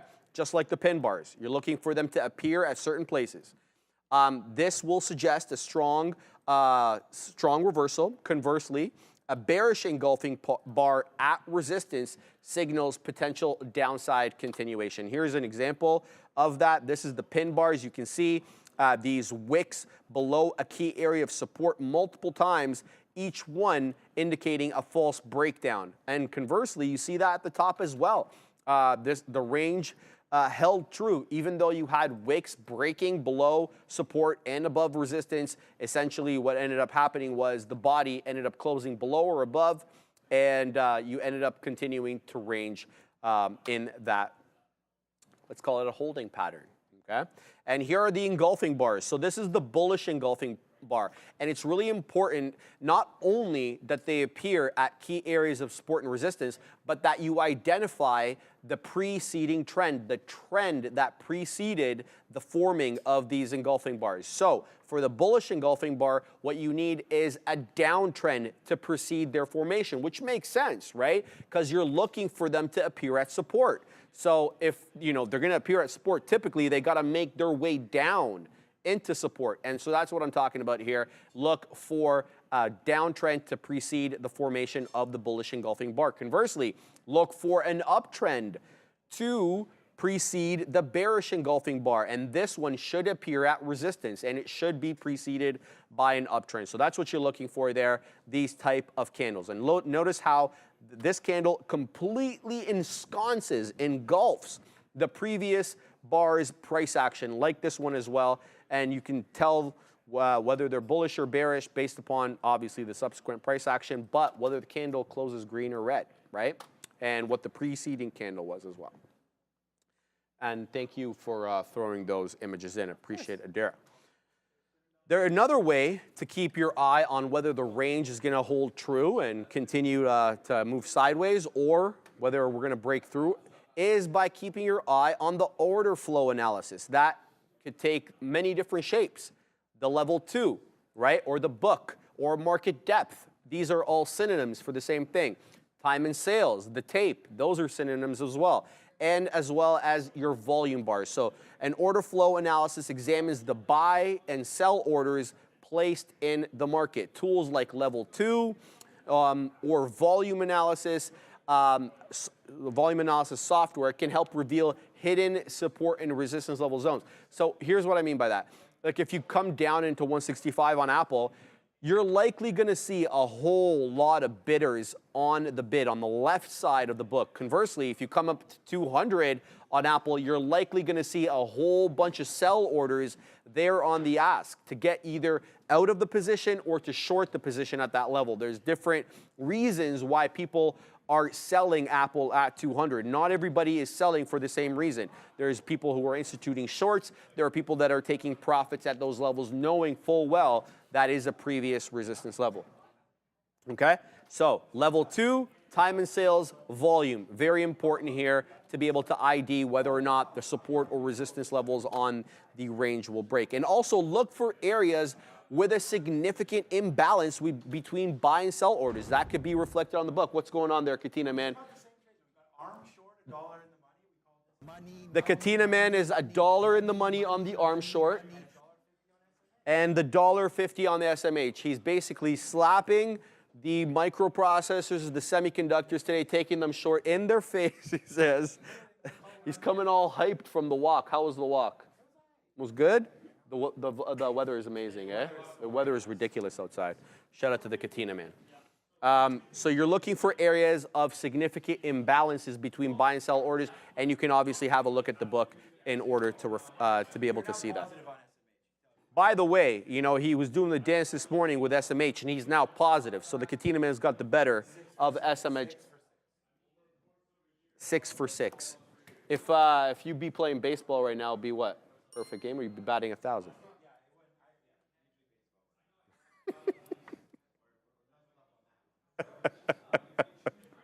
Shout out to Sean, man.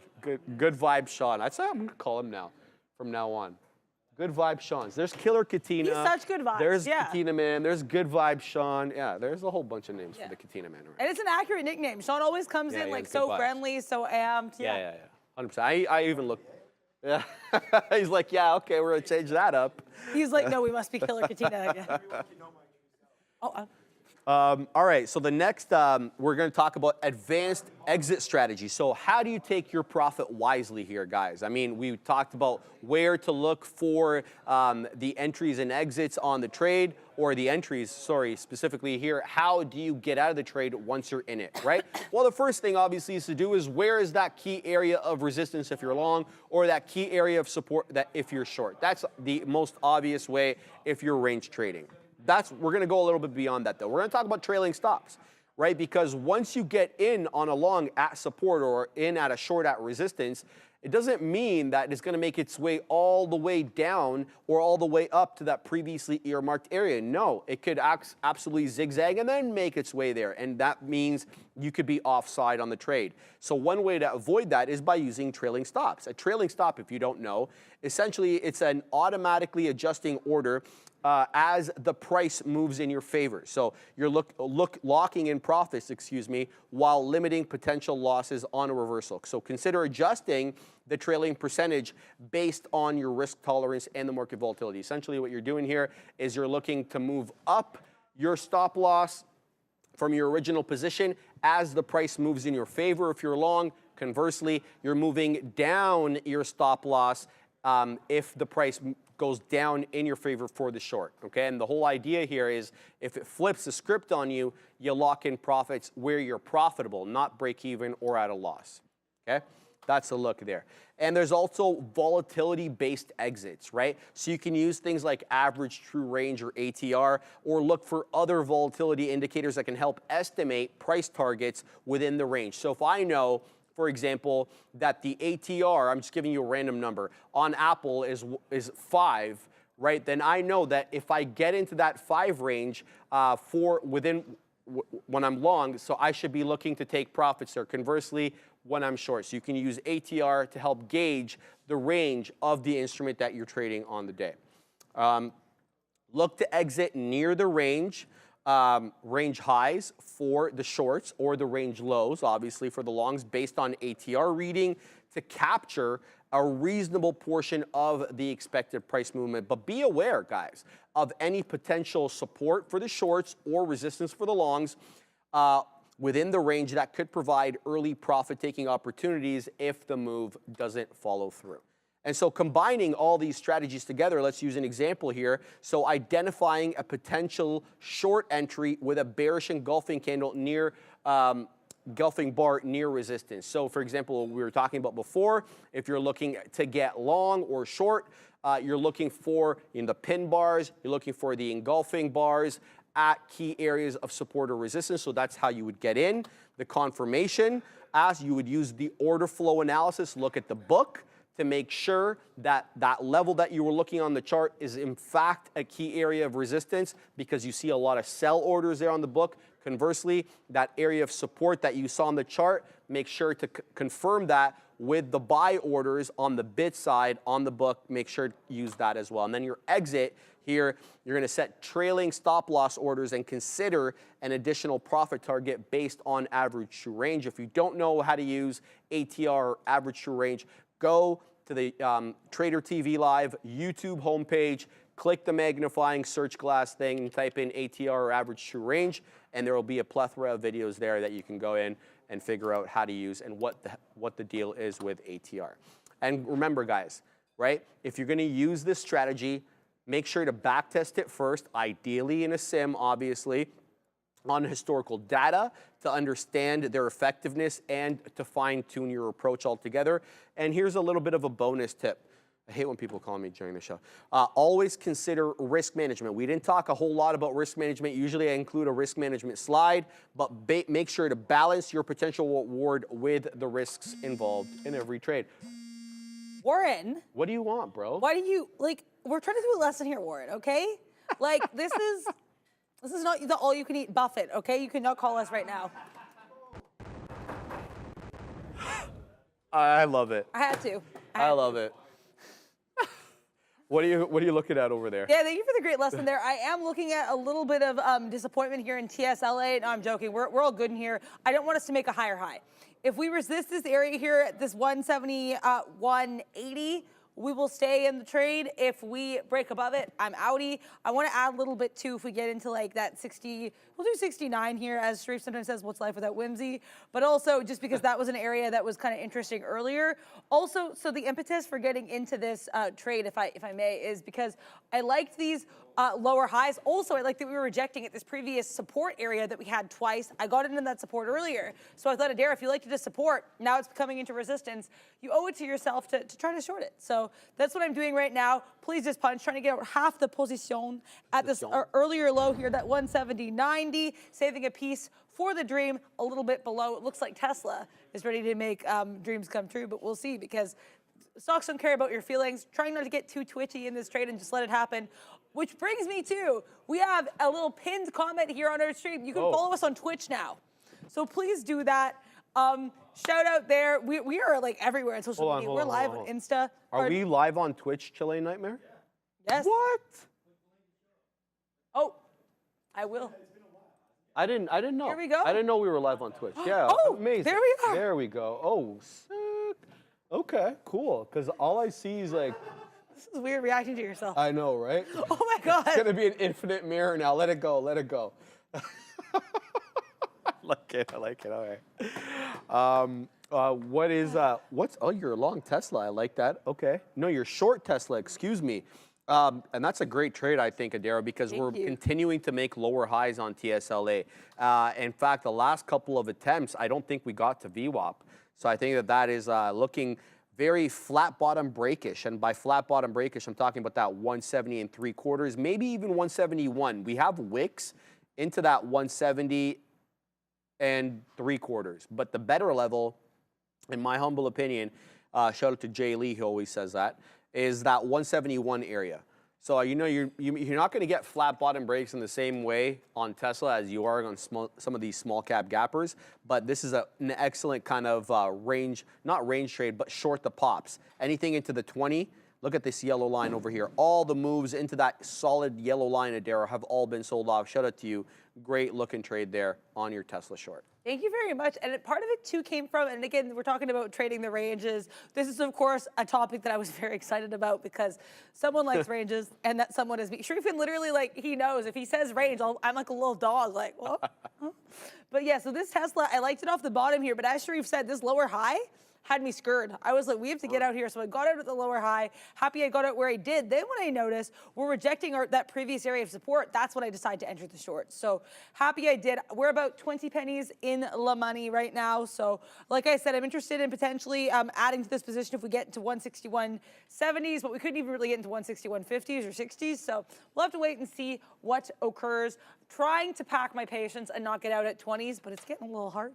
But that's what patience is for. Like I said, I'm working on, as long as we still have the levels I like, as long as we stay below this 90 MA, I have no reason to leave. Obi's talked a lot. Shout out to Obi last week, talking a lot about meditation and staying calm before, after, and during trades. And that's something I would say I definitely need to work on having in my toolkit. So trying to learn from what you say yesterday, taking these. Pardon? Have you ever tried meditating? A little bit. I usually fall asleep while meditating. Really? Yeah, well, because I fall asleep a lot in general. Like I am a very tired person. This is just like that's fine. this is a fact. And so, yeah, if I sit for too long, I will fall asleep during the meditating. I bet. So, so that's a little bit. I mean, I've tried. I think it can be helpful. It's just I am not the type of person for it. Have you tried? I've tried. I lacked the concentration skills to really be able to focus in and visualize whatever you're supposed to be visualizing. I've had a couple of those guided meditation videos, and they try to teach you their way, but I think everybody has to kind of figure out their own little style. The whole reason of why I'm talking about that is because I feel some people can kind of get their meditation through walks, while other people have to kind of go in a room, close the lights, shut the door, and just kind of isolate. Everybody's a little bit different in that way. Yeah, it's whatever gets you into your zone. Whatever, right? I mean, it doesn't really matter. So there was a trader here by the name of Aaron the Machine Gun, and he would sneeze up storms, right? But his thing was that he would always go into the back room that we have the podcast room now, and that was kind of his thing. He would just go in there like half an hour, just shut the door, and he'd be meditating. Sometimes he'd walk in not knowing he was doing that. But yeah, that kind of got me thinking maybe I should be looking to employ something like that. But Bail on us. he's not about that life. But I want to talk about Aurora Cannabis, because for whatever reason, it's up 7.25% today. And I don't really see a headline on ACB today. I see a couple of entries. This is it here. ACB, Aurora Cannabis forward PE rose to minus 20.02 in the past. This led to a decrease in price. Perfect story, because now it's up over 7%. Anyway, it had a great move there from 9:30 on to, let's say, we're topped out around 10:30. So it was moving uninterrupted, green candles on the 5-minute chart for an hour. An hour of uninterrupted green candles. And then now we're giving up the ghost with lower highs and lower lows. So what I'll be looking to do here is short the pop, because it is now kind of below the volume weighted average price. It's showing you its propensity to make lower highs. It's a downward channel, at least on the micro time frame. This is the 5-minute look. So if it gets back into about 695, thereabouts, I'm going to be looking to short Aurora Cannabis for that move down. However, I need to be cognizant of this hammer candle that formed here. Now, it finished red. It didn't go green, but that showed you that there was a lot of interested buyers, at least at that 6.5, 6 2/3, whatever. It moved it right back into that 50-period moving average, and now the low end of the range is about 6.25.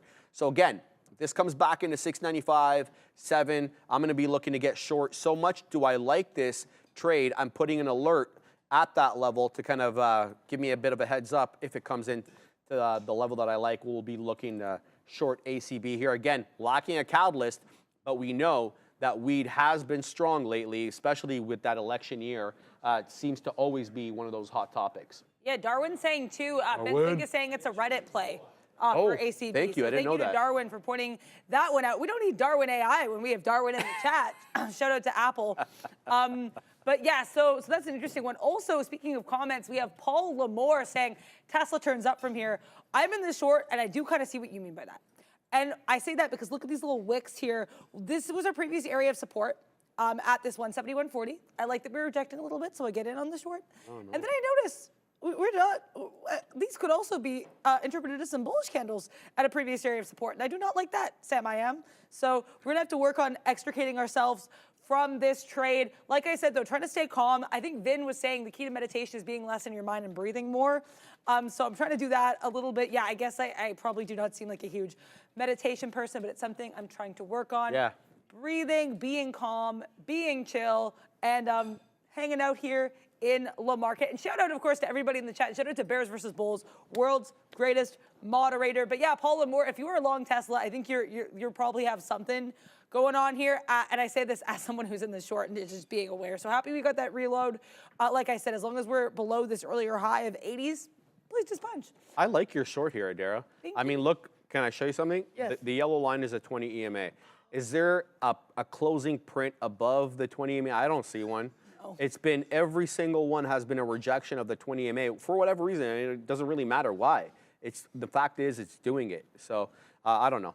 It's a good look. We'll see. We'll see with Tesla here. Definitely a little bit weaker on the day. You thought maybe that India news would help propel it to the high side, but like I said on the big desk this morning, I think that Tesla is more interest rate sensitive than some of these other Mag 7 names, because when you go to a Tesla dealership, how many people are buying the car cash outright? I'd say less than 10%. I don't have facts, but I would say most people are either leasing or financing the car. And if you're leasing or financing, you're subject to interest rates, right? So we'll see exactly what Tesla gives us the rest of the day. But, you know, definitely not a good look here, down 3%. Is it the weakest of the Mag 7 names today? Yes, it is.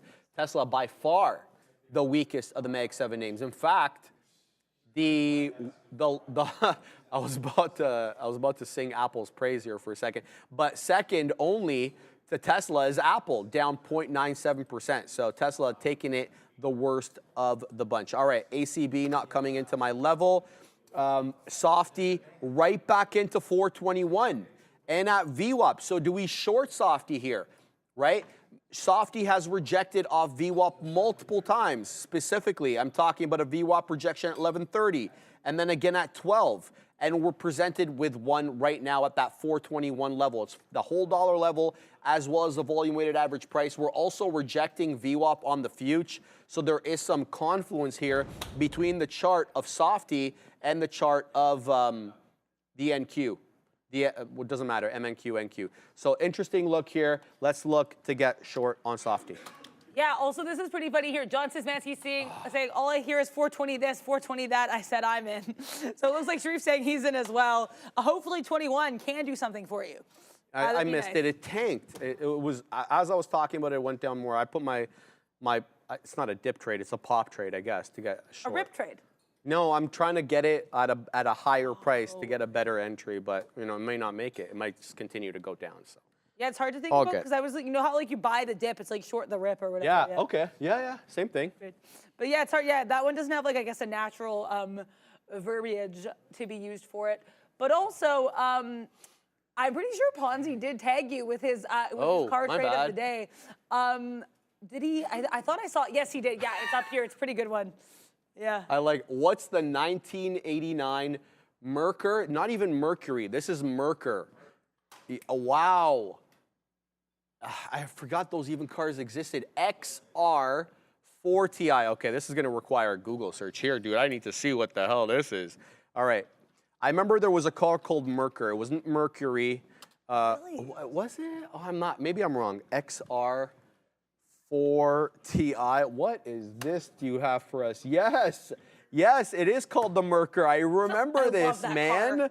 It kind of looks like the Stang. Right? Nice car. It looks a little bit like the old Mustang, like the 5.0 Mustangs from the early 90s. Look at this thing. Oh, my.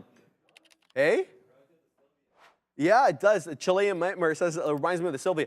This kind of looks like a Saab to me, man. Like the older Saabs from the 80s. Oh, wow. This is old school right here, dude. Wow, Merkur. What is the heritage of Mercury? It's a product of the Ford company. Yeah, that's what I thought, right? Yeah, because Mercury, I don't know why they were trying to get all creative there. What's wrong with Mercury? So yeah, I do remember this car, man. This takes me back a ways. Thanks for showing me that, Pons. Appreciate you. You and your, what's the Lambo trade of the day variants. Every day you've got a different one. Shout out to the Pons of the Fonz. Yeah, I think it takes a true car enthusiast to be able to do that every day. This is what's great, though. We all have different people in our community looking at different things. Like we have, you know, big Kyle Burnett and everybody. We've got Adam, all these different people from different backgrounds looking at different stuff, giving you different trades and giving you different cars. So yeah, I just think one benefit of being part of such a fun, diverse trading community. Really? Also, AAPL is apparently doing things, and that was, sticky note. Check out the sticky note. I love that animation. Bang. Go take a look at the sticky note. And that's actually one thing, too, that I was saying this to Sharif off camera. We were talking about this yesterday and today, and I was saying, and honestly, I want to preface this by saying I feel good about the trading today. This would have been one of my better trading days in a while. Nice. It's because yesterday I got a little bit chopped up, and it was because I was really in my head, and I was thinking kind of less about the trades I wanted and more kind of like, oh, what's looking nice? What should I be taking, right? And so it's this whole thing that Sharif told me, and then also Sean ended up talking about yesterday on the afternoon show as well, and a bit of interesting real-life confluence, just that you have to be confident in the trades that you're taking. You know, Sean has a sticky, I was thinking about this too. Sean makes a sticky note every day. Those are levels that he likes, right? Like he has confidence in those levels. And if you're taking trades that you don't feel passionately about, why are you taking them? And that's why I got out of that Amazon long yesterday, right after getting in, because I was just like, I decided, I was like, it's an okay look, but it just wasn't anything I had any fire for, right? And of course, you don't want to be an emotional trader, but it's like if you feel, you know, something about the trade, if you feel a way about the trade, you have to I guess stick to that. So yeah, I wanted to say that. So it's International Siblings Day, as we know. It's not time, but I'm gonna have to show this. This is Neil and his brother. Can you guys guess which one is which? Okay, so Neil, you're the younger brother, right? Yeah, okay, so Neil's brother is significantly taller from him, from what he tells me, right? Here, they're identical height, but yeah, so this obviously, that's Neil. There's no question about that to me right there. The that smile. is, yeah, of course. That's Neil from, you can just tell that's Neil, right? I love this. Early 90s, look at that. Look at that, what is that called? Like that pink, or the highlights or whatever. What was that? Those like tie-dye shirts. Oh, the tie-dye, yeah. Yeah, but it wasn't a tie-dye. This was kind of tie-dye-ish though, Neil, right? You had a little bit of blue, yellow, pink. Thanks for helping, bro. No, that. The Chilean Nightmare tells me that style is called mosaic. Oh. So shout out to the Neil and his brother, man. 80s graphic patterns, exactly. Right, and you know, Neil was like, what was he, 25 in the 80s? So it's all good there, right? I'm just joking. He's gonna kill me. Shout out to Neil, man, and his awesome brother there, man. Love him. What do you got over there? That's just such a great photo. But yeah, so that I mean that's a great pick, and like Sharif said, it's crazy how you can even tell that is young Neil in that photo. Like that's So spitting obvious image. to me, Yeah. yeah. But yeah, so I think that's interesting. Fabian says young Neil or Neil Young. Oh wow. That's good. You guys are like the pun. He's always putting puns in my ear. Yeah, I'm not always like you need any help. You're already killing it with the puns. We enable each other, Fabian and I, with the puns. Adara, I want to see something here on Apple, guys. A lot of topping tail candles here for whatever reason, right above the volume weighted average price. Very unusual looking pattern here, especially showing up randomly at that 168 level. The thing is, it's above the volume weighted average price and it's above the whole dollar level, yet it's putting in candlestick patterns that look awfully bearish. So it's kind of, you know, it's kind of bamboozling here. I would expect to see this on the other side, south of VWAP, south of 168, not doing these topping tail candles north of VWAP and north of the whole dollar level. So something afoot here with Apple.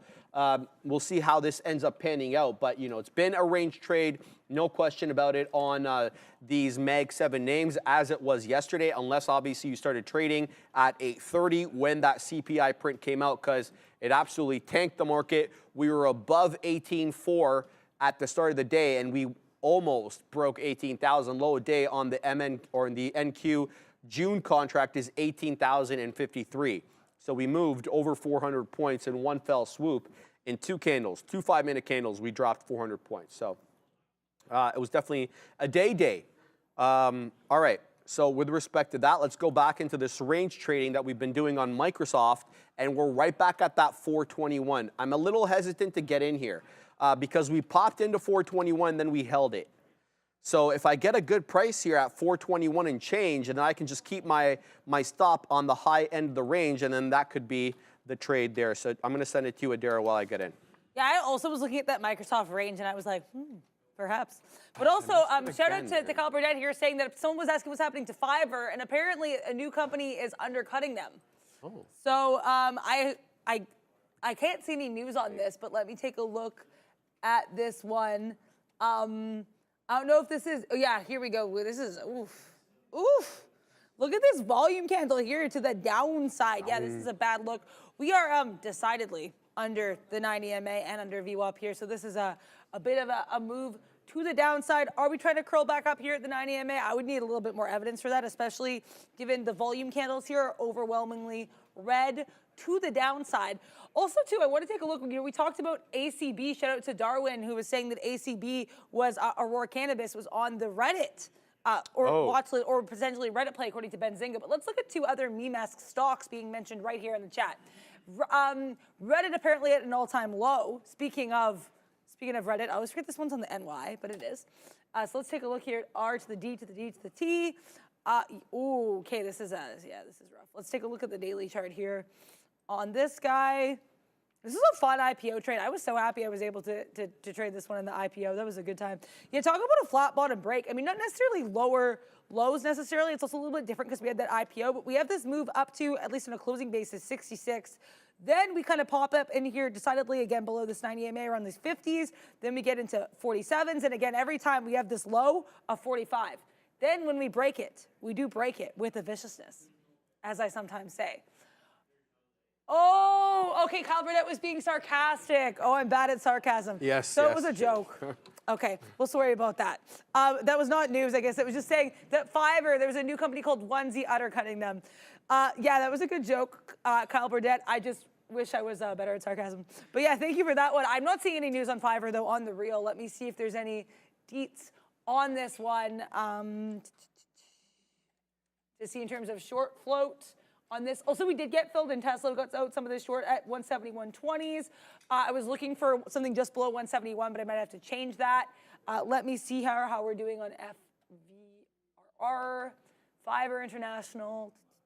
Okay, 11% short float, so 11.11%. Make a wish, I guess, on that Fiverr short float. Total float of the shares is 33.15 million. The short interest is about 3.68 million. So yeah, just over 10% there is Fiverr short float.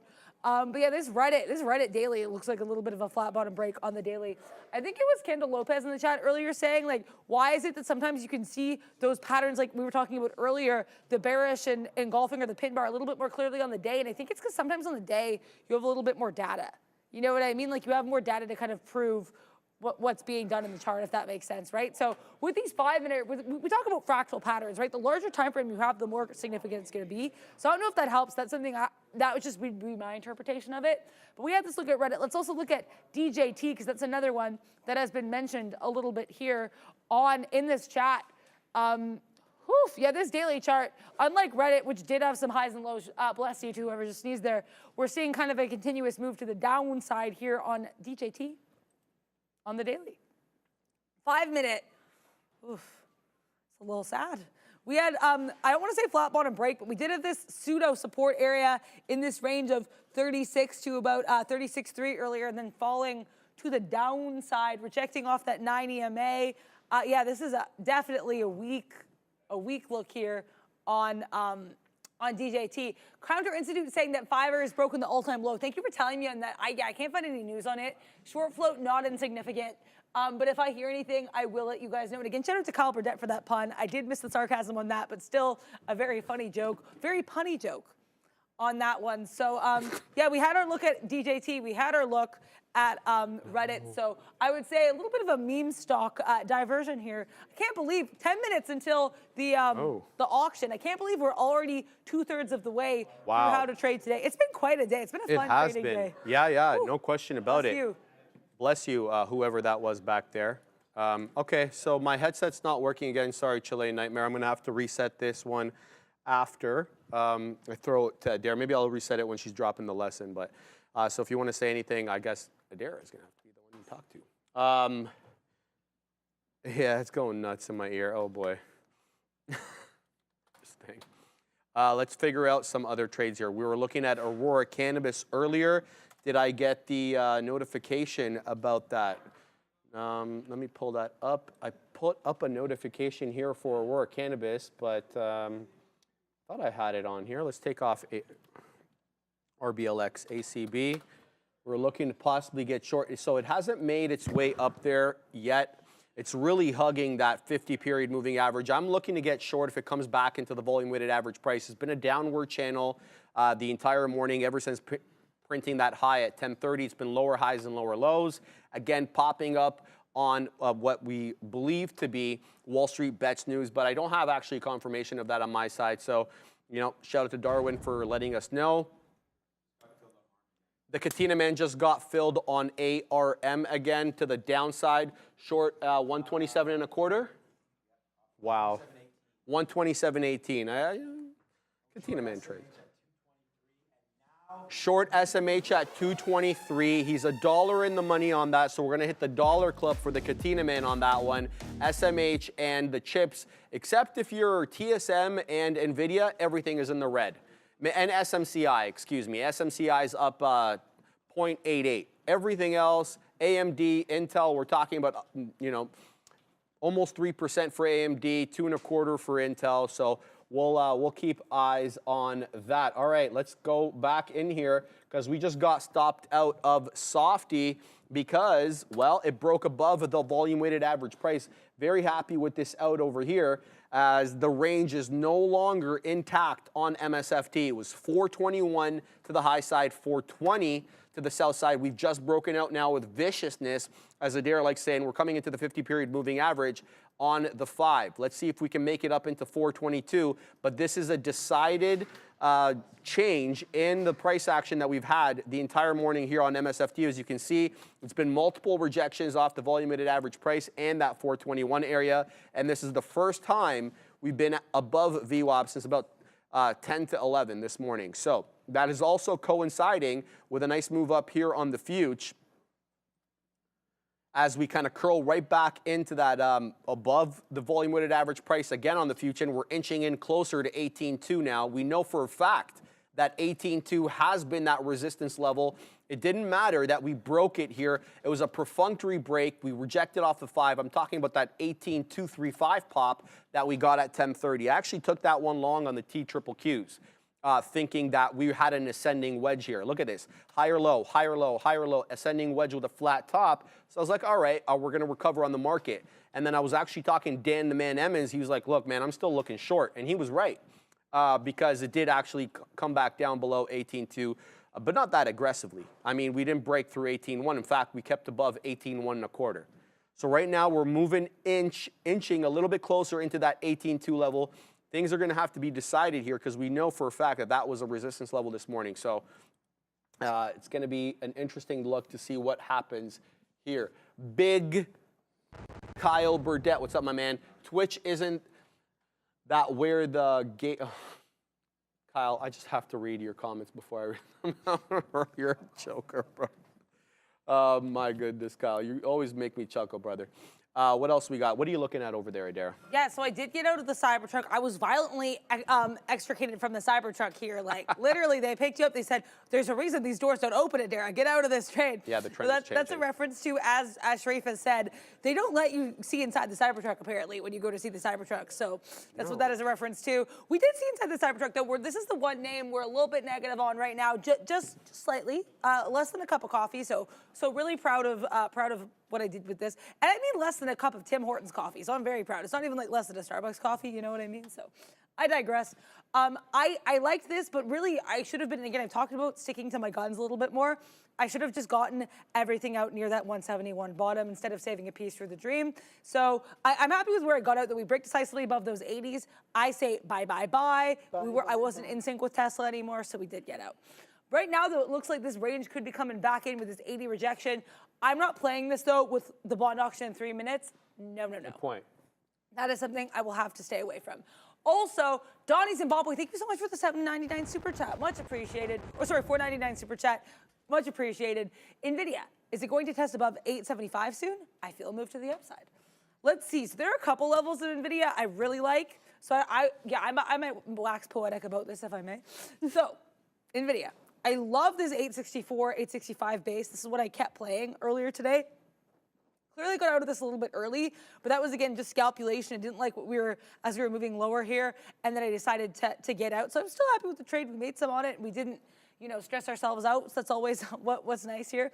But I think with NVIDIA, one thing I really want to point out is that I think, to me, this is a bit more of a range play. We have this bottom of that 865 with I would say like max pain, kind of max support area here at 863. Then we get up into 870s. And Sharif was mentioning this area earlier. This is 867, which has also been super spicy for NVIDIA. You see this every time we make our way up into these ranges, we pause in some way or another at 867. Sharif also pointing out very astutely that we were flirting with this 9 EMA or this 10 EMA, whatever EMA you choose around that area, just being like, oh, hi, you want to go to the dance? Like, this stock loves this area today. But yeah, so I think for me, right now, it looks like we're even shying away at this 870. We would need to make a higher high above this 870. Then I want to see what we do at 872s. But to me, I think I would say also, you know, we talked about this earlier. Look at this bearish engulfing at this 872 level.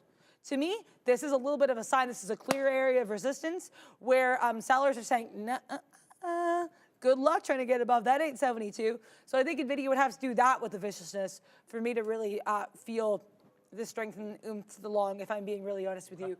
Donnie, Zimbabwe. Right now, to me, it's a nice little $7 range with little baby ranges in between, and the key baby range areas are going to be 865 to 867 in either direction, and the 867 to 870, in my opinion. Yeah. Okay, so there's a decided change in trend now happening on the Mag 7 names. We'll cover that in a second, but I want to give you guys the 10-year print before we actually get the auction result. So currently, the 10-year futures contract is trading at 4.524. That is the number that we need to compare the result. 4.5256 now. This thing is on the way up, man. It's up 3 3.75, and the 2 years up 4.25. That's obviously because of the CPI print and the higher inflation print that we got. So 4.526 right now, the 10-year is trading out. We're going to get the print likely 3 to 4 minutes after 1 o'clock. That's typically how long it takes to come in. Some people in the chat have it a little bit sooner, and they communicate it to us. But now let me cover this obvious trend change that's happening here on the Mag 7 names. So they were all consolidated. You didn't need to be a chartered market analyst to be able to see the consolidation on some of these names today, but now we are breaking out of that range. Whatever the range was for the specific name, like let's take Amazon, for example. How many times did we reject off that 185 1/3, 185 1/4 in the morning? Well, 1, 2, 3, 4, 5, 6, 7, 8, and then, 9. And now we've broken that. We've broken that, and by quite some distance. We're on our way to 186. Forget about 185 1/3 and 1/4. Amazon looking to come into that whole dollar level. Same thing with Apple. We said something was afoot with Apple. It was doing these topping tail candles north of the whole dollar, north of VWAP. And there it is, now uninterrupted, 4 5-minute green candles in a row. Apple looking to go 168.50. We'll see if that one continues to go. Same thing for Softy, and that's what precipitated me to get stopped out. We kept playing the range. Well, the range only held up for so long. 421 was the high side of the range. 420 was the low side. Now we're knocking the door of 422. So a distinctly different look here. Shout out to the one that can know on some of these futures names than was the case earlier in the morning. Now, the one that I don't see, a real big change on is TSLA. Now, what did change on Tesla was the fact that we didn't reject off the 20 EMA anymore. We had been rejecting off the 20 EMA since 9:30 this morning. There was no closing print above the 20 EMA until this one, and that came in at 12.50. 101, and we'll keep eyes. Okay, so the 10-year just shot up. So that means the market's probably coming back down. I'm keeping my eye on the 10-year. So it looks like the 10-year now is 4.582. Sorry, excuse me, 4.563. It's on the way up. Looks as if that auction was aggressively met. Anyway, shout out to the Katina, man. Everyone's printing over there on the shorts as this auction is moving the market down. I like that. Looks like there's some more people. Sean, the bouncer at the Valley, is letting into the Dollar Trade Club there. Some more esteemed members. Who just made it to the Dollar Club? SMH, nice. Thank you. Yeah, thank you to that, Sean. Also, check out more Trader TV Live. Thank you guys for just flashing that on the screen. That is our second channel, more Trader TV Live. That's how you get a sense of Sean's positions and Neil's positions. Also, thank you so much, Day Trader Cut. Yes, US, thank you. 10-year note, high yield, actual 4.56%, and the previous was 4.166%, so higher than the previous there. Thank you so much, Day Trader Cut, and to everybody for putting this one in the chat. Also, I want to say, too, this is, I think, important. Volcan saying, why is the 10-year auction something to care about? Can you guys explain it? Which I think is a good point. We have Valentin here in the chat saying it's a long-term bond. The rate impacts a lot of other rates. I think that's a really good point. And I think, but from a market perspective, what I want to say, too, is one thing I remember I asked a lot when I first began, and sometimes I still find myself asking, like, why? Like I said to Brendan, it was like, how can you tell if news is going to impact the market? Like, what will this news do? And he said, the market will tell you if something's important. And that, to me, is something I've totally stuck with. If I'm not sure... Bang. The Katina Man's printing on arm, baby. It's tanking. He's strong-arming the market with that one. Hot dog cannon. Yeah. Where's the hot dog cannon, Katina Man? Can we guess?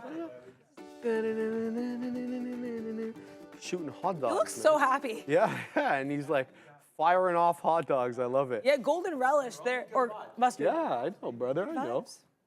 But yeah, no, I think that whole, I guess what I'm trying to say is just that whole thing that I have to keep in mind is like the idea the market will tell you when something's important. That's kind of how I interpret the bonds, because they don't always move things like this, but when they do, it's like, hey, you should pay attention to that. So I just want to say that. I think we were setting up today for a move on the 10-year because of the CPI print and what the yields did this morning. As soon as we got that print, Adara, the yields, I mean, I don't have to tell you, obviously you know, shot up there. The 2-year, guys, the 2-year is at like ridiculously high levels. I want to show this quickly here. Yeah, maybe we'll look at this later because we need to probably get into some shorts here. And how we're going to do that, though, remains to be seen. I'm trying to look at what I like. Look at Microsoft all the way down from that 422 touch. Here it comes on the way down into that 420 and a half. Do we break 420 here, or do we bounce off 420 again? Because we're awfully close to it, trying to hold up at the half dollar, but I doubt really we stop out here. Apple also retracing back into the volume weighted average price.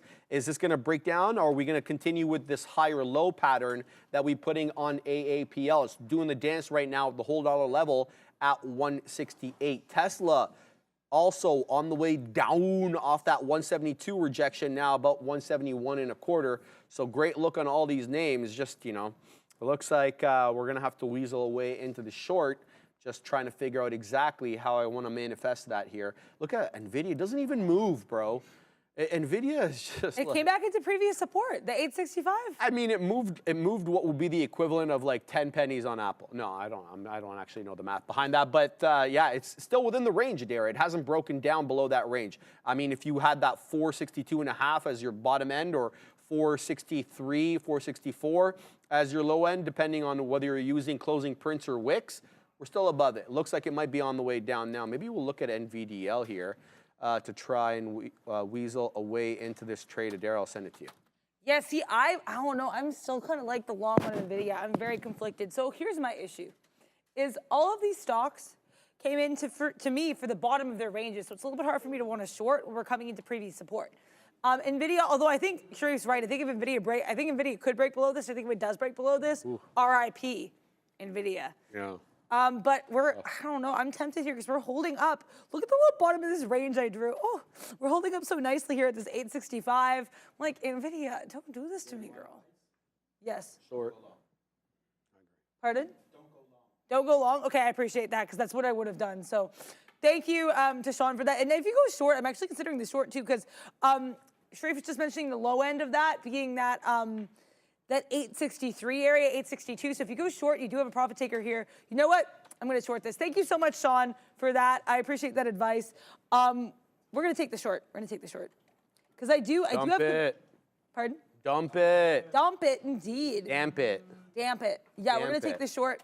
And if we break above that, we're going to see what we do at 867s. So that to me was a huge area earlier. If we break above 867s, we're going to be out. If we get into 866s, that's when things could be interesting.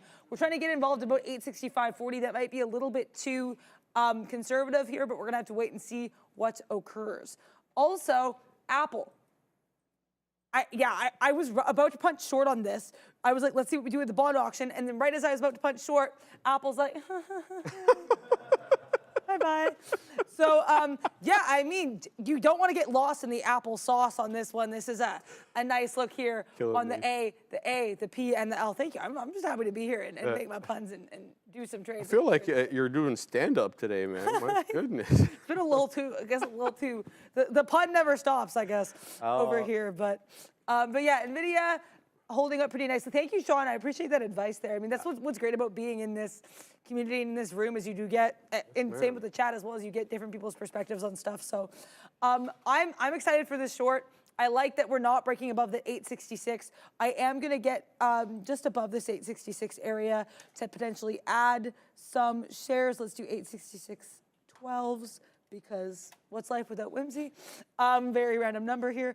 We're going to be trying to take some profit as we break below 464s. Piece for the dream here. Or sorry, 464, it's NVIDIA. 864s, then getting into 863s I think will be interesting.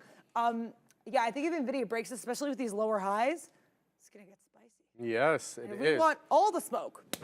Unless it's actual spice, because I can't do that. How is your short going? It's Larry? good. We're in the money on AAPL, but putting a beak wetter there at about 65. The low end of the range is around 57. This is the range that we kind of based out at earlier. This is from, what time did we start ranging? 11 o'clock to basically 12:30 or thereabouts. So that is the low end of the range there. But I think we're about 10 minutes after the hour there. Do we want to start the lesson? Yes. Or are you in a trade? Yeah, we can start the lesson. I mean, I'm just going to set all my little orders here for my girl, NVDA. So yeah, we're all good to go. If I see any, I might have to be like, eh. But I think things should be good here. We will let her cook. So let's, while NVDA cooks, we will be looking at this lesson du jour, which is advanced strategies for range trading. And I mean, it's great. The market gave you so many ranges to play, and now in this case, playing the breakdown. So there's been lots of fun opportunities.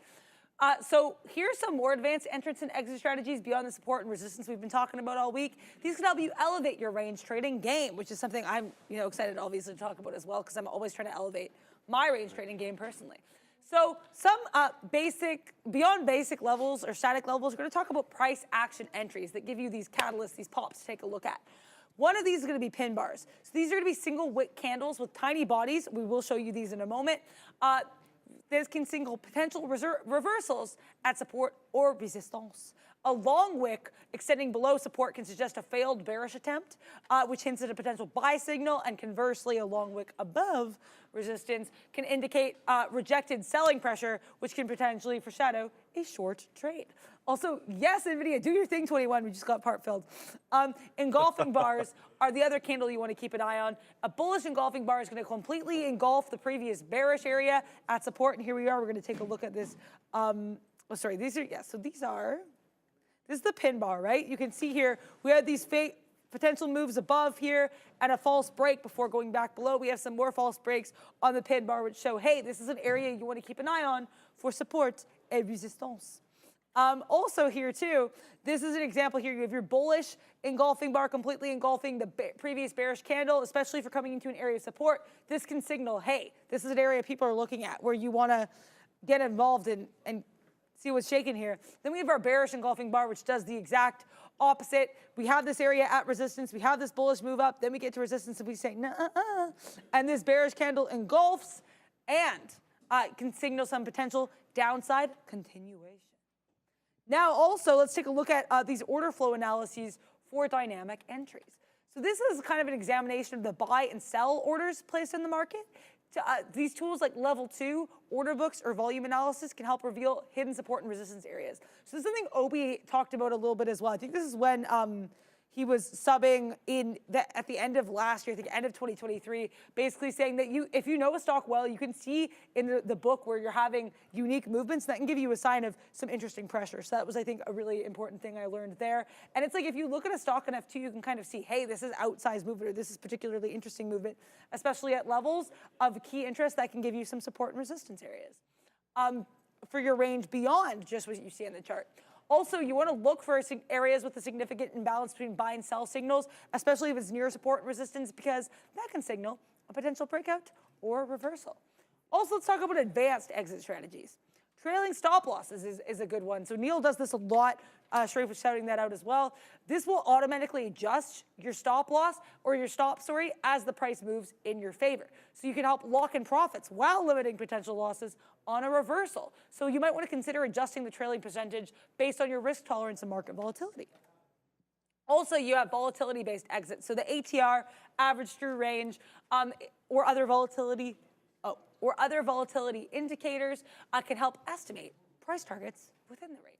So you want to look to exit near the range highs in a short or near the range lows in a long based on the ATR reading to help capture or clinch a reasonable portion of the expected price movement. That's something I'm trying to work towards as well, right? So if I see we're getting near an area of support or resistance on my range, that's where I might want to get out and get some of these profits there. Also, you want to be aware of any potential support in a short or resistance in a long areas within the range that could provide early profit taking opportunities if that move doesn't follow through. And that's what I like to do sometimes, as Sharif says, beak wetters, taking some pieces of profits, nibbling on that before you get the big move you're expecting. You also want to combine strategies sometimes as well, right? So here's one example. You might want to identify a potential short entry, say with a bearish engulfing bar, near resistance. Then you want to confirm using a strategy, for example, order flow analysis to say, hey, I have a sell order imbalance at the exact resistance level. Isn't that funny?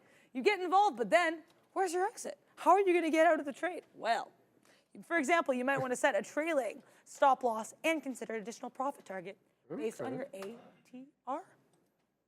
So that is the lesson of the day. Remember as well to back test your strategies on historical data to understand their effectiveness, and always consider risk management. Got the old man figure coming out again here.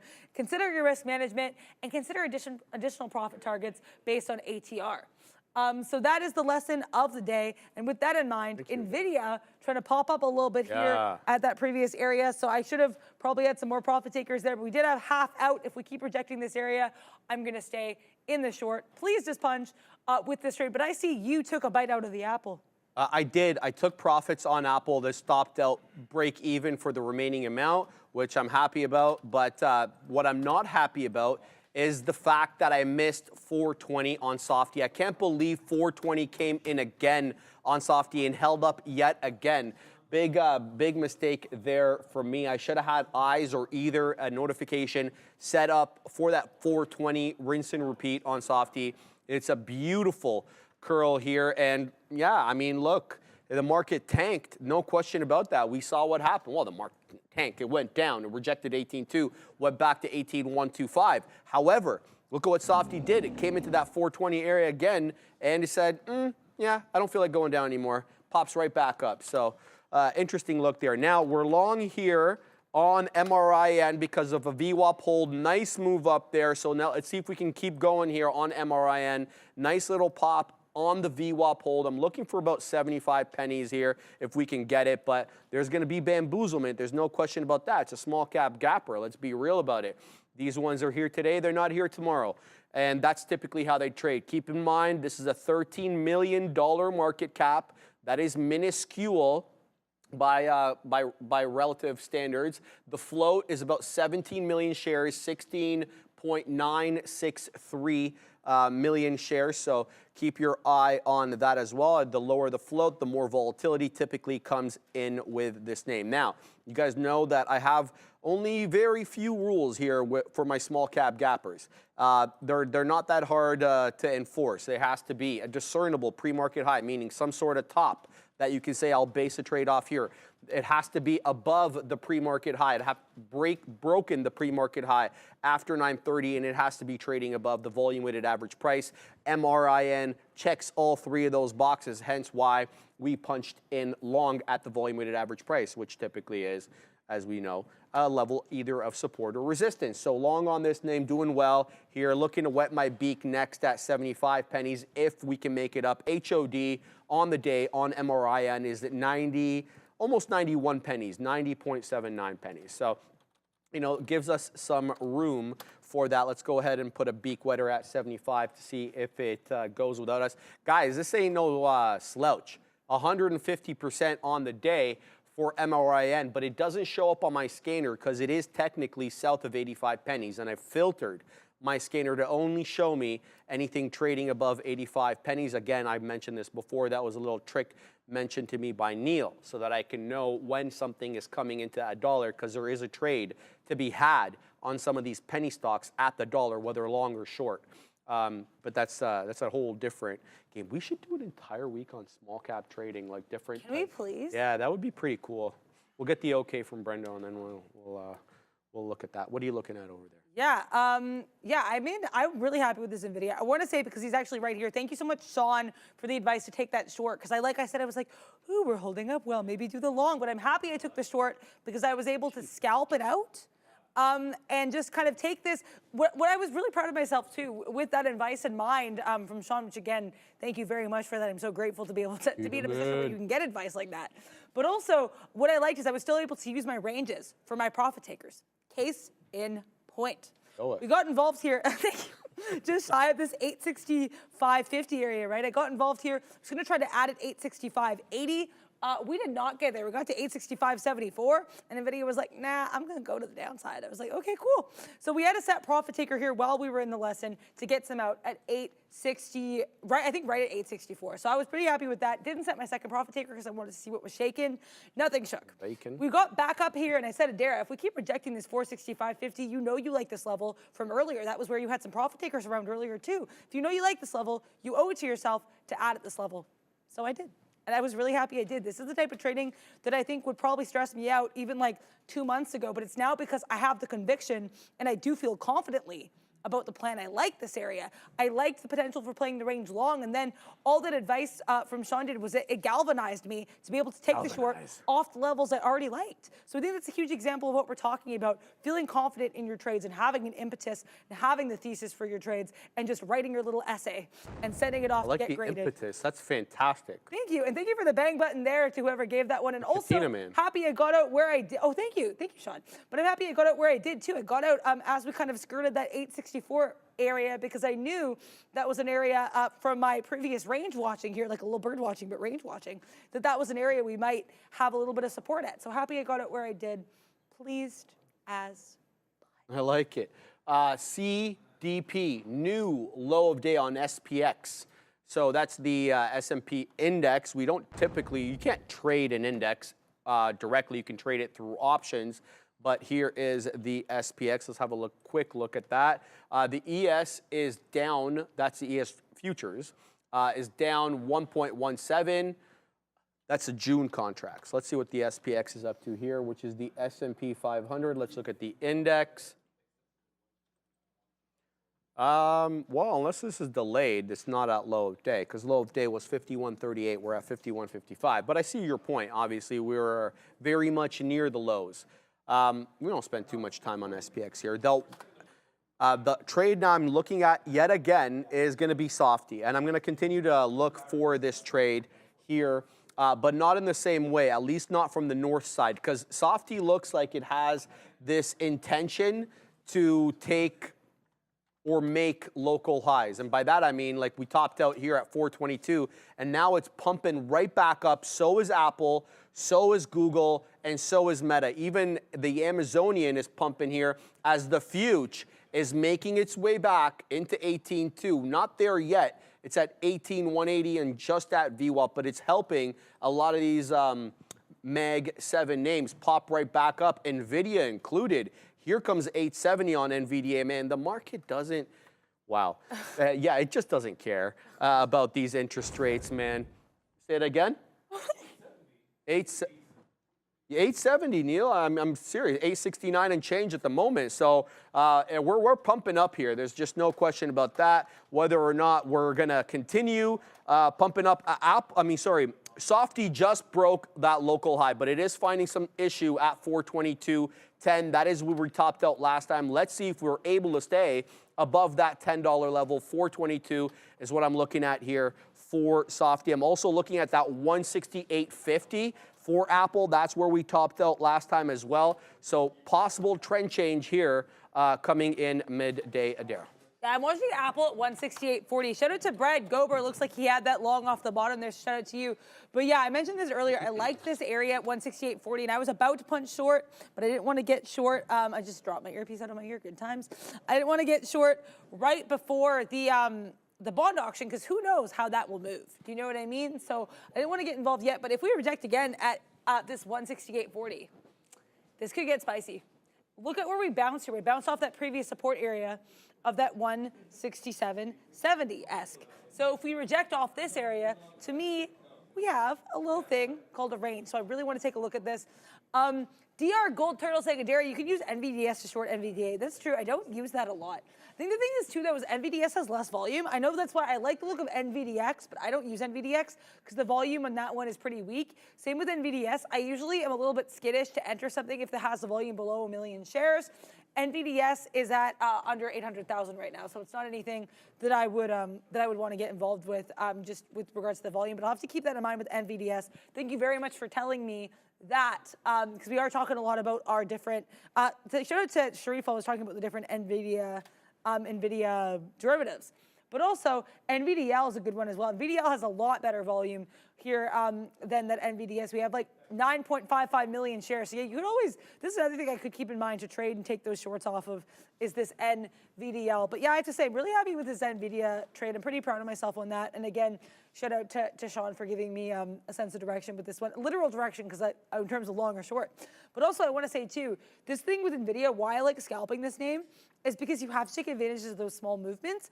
I'm very happy I got it where I did when I noticed we were kind of seeing a little bit less oomph, because I didn't want to get chopped up in this move back up here, right? If anyone took this move back up into the long, shout out to you. This is a massive move up in NVIDIA. This would be a huge win, NVIDIA. This one's been really nice about the range trading we've gotten kind of in these stocks today. Everything's given you opportunities, at least in Meg 7 world, as Sharif will sometimes say, or Meg 7 land, to go short or long. Microsoft, we know Sharif was taking the short and the long. I know Apple, there were short and long possibilities here too. Microsoft killing it.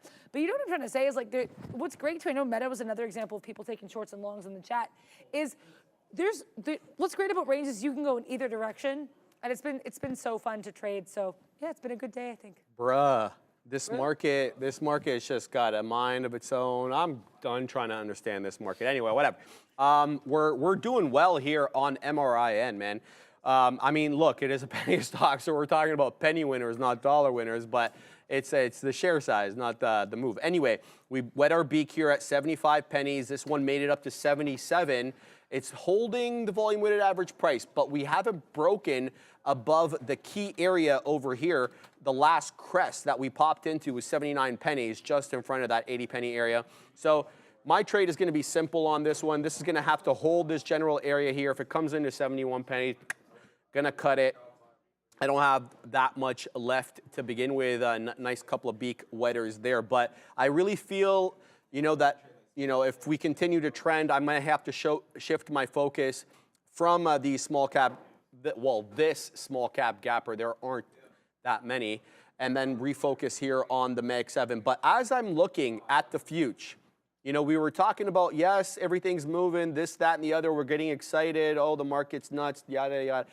But we're not clearing 18.2 with the vigor that you want to see market recovery kind of do, right? We're getting up into 18.2, and then you're noticing a little bit of tug of war between buyers and sellers. Let's keep an eye on whether or not, number one, we hold and break and hold above 18.2. And then look at this print over here from 1035 and 1040. We know that it rejected off the 50 period, right? So let's see now, can we make a new high above that? That high is exactly 18,234. So yeah, we're still a ways below it right now in the low teens there. So the future definitely on watch, and so are these Mag 7 names, just trying to figure out how to play this without having to chase it. Which one is the strongest of the bunch? Nobody asked, but I'm going to tell you. It is META. Meta is at high of day as we speak. It is up 1%. It is now rivaling NVIDIA. NVIDIA is still ahead, 1.85 for NVIDIA, but META at HOD, 522 and a third is the high of day on Meta. And that level, that 522 and a third, well, that level yesterday was the pre-market top end of the range. So, I mean, I'm not saying we're going to find resistance around here, but that's something to be cognizant of. We are right back at that range. And these were the topping tail candles before the eventual Huadunk yesterday on META. So, Meta, awfully strong. So is everything right now, though. Everything is curling up. I mean, we haven't had an 870 break yet on NVDA, but look at Apple breaking through that crest right there. Even Tesla back into 172 at the volume-weighted average price. So, Mag 7 recovering at the moment. MRIN touched 77 and hasn't printed anything higher. I have to pack my patience on that. DVD, you're killing me, bro. All right. Shout out to you. Neil says, because it's strong Meta triple top over the last 5 trading days at 530. Shout out to Neil. Yeah, I didn't even look as high as 530, to be honest with you. I was looking at that 522, that top from yesterday. But yeah, that makes sense. What's the pump for, asks Taz. Well, we had a dump on the 10-year note auction. That came in at 1 o'clock, and then looks like we retraced a little bit of that sell-off. It's kind of really hard to tell the exact reason for that, but that's how it unfolded. So we'll keep saying. I take a nap until I hear Sharif say "pump it." Then I wake up, says Show Smo. You spelt my name Sherry. Oh, like Cherie.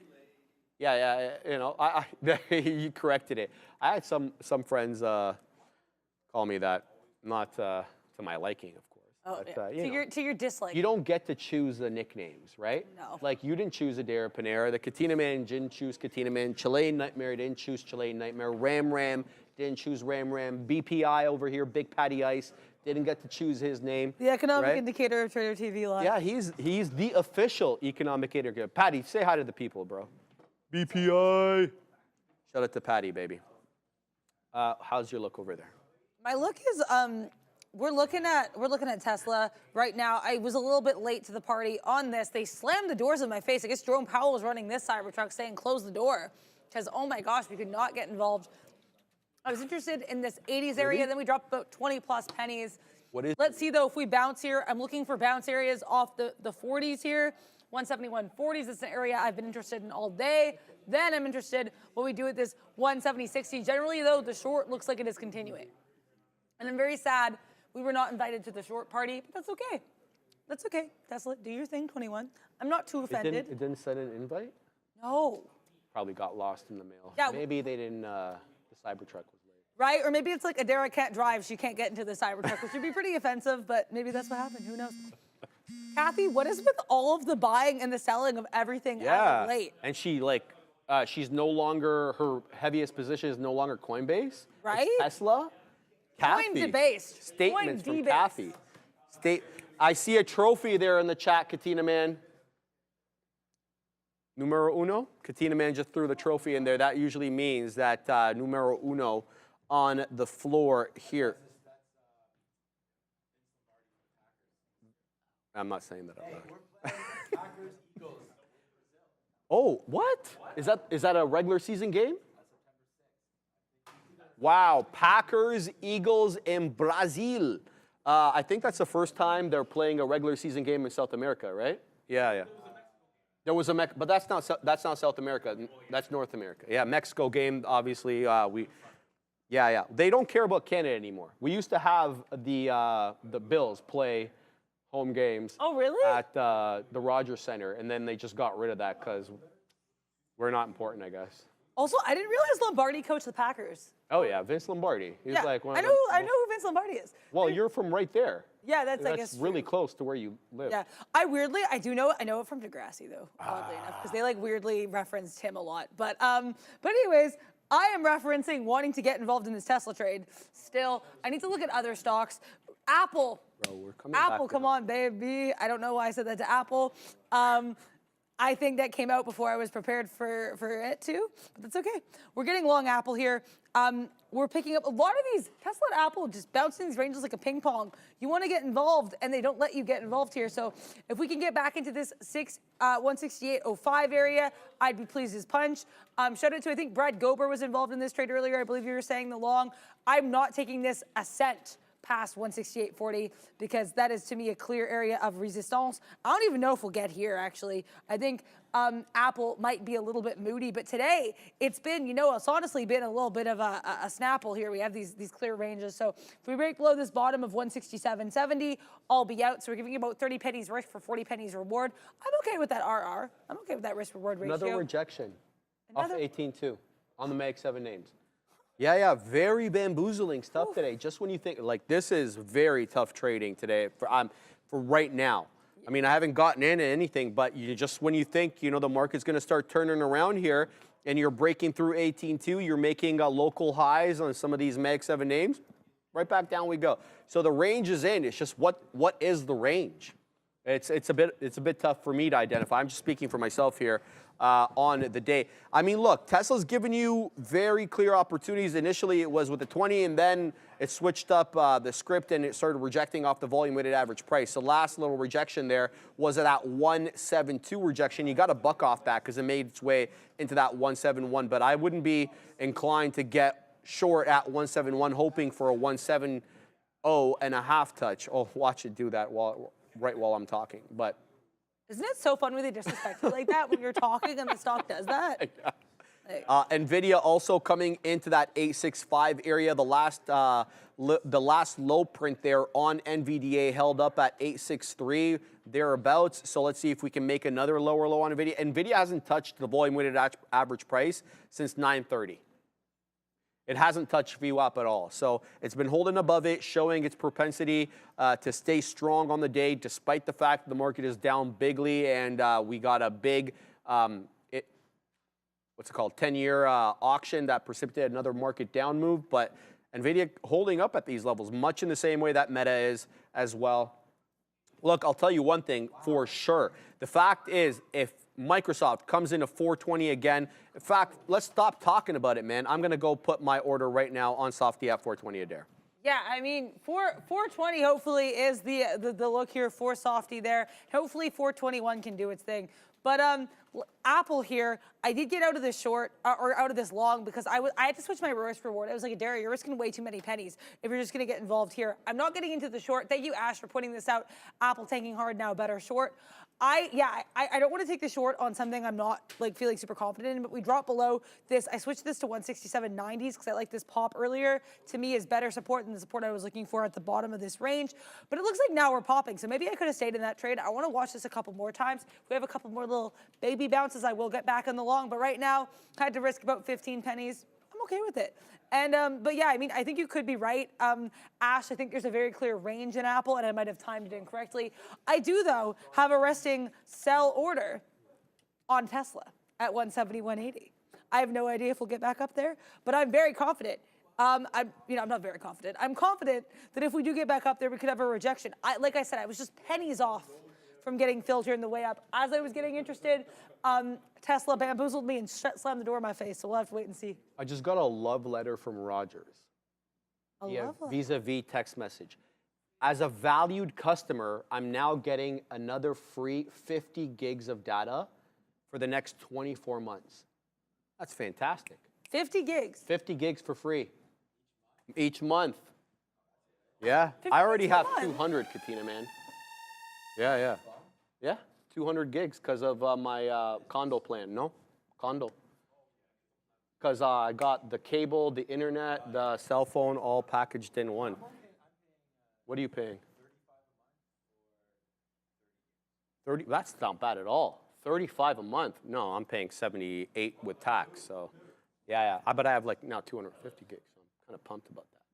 Okay, let's see what everyone was talking about in the chat. What are we talking about? What are we looking at, guys? What are you guys trading? I mean, this is obviously a bit of a range-bound day. It looks more short, obviously, if you're looking at 9 or 8:30 onwards. But since that time, a bit tight in the ranges, bamboozling. What are you guys trading? How are you guys staying out of trouble here? Let me know. Tag me in the chat. I'd love to hear what you guys are thinking, what you guys are looking at. Some trade ideas here. What's up, Fabian? Plug the Twitch account, he says. There you go. Darwin says check oil CL futures. Let's pull up the CL. I'll pull that up over here. Let's load up this chart, bring in this bad boy. Okay, so oil just popped up nicely here on the flat. Wow, that's a nice move there on oil. From 85, we popped up into 86.29 on the CL May contract. That is the futures contract here for oil. This is West Texas Intermediate, not Brent. I've never seen, I have never traded Brent. So this is WTI. Let's put that in there. Let's see what the other names are doing. Some of the oil adjacent names. Yeah, we got a nice bump up on XOM coming off that 120.73. Now it's in that 120.150 at the volume weighted average price. What's Occidental doing?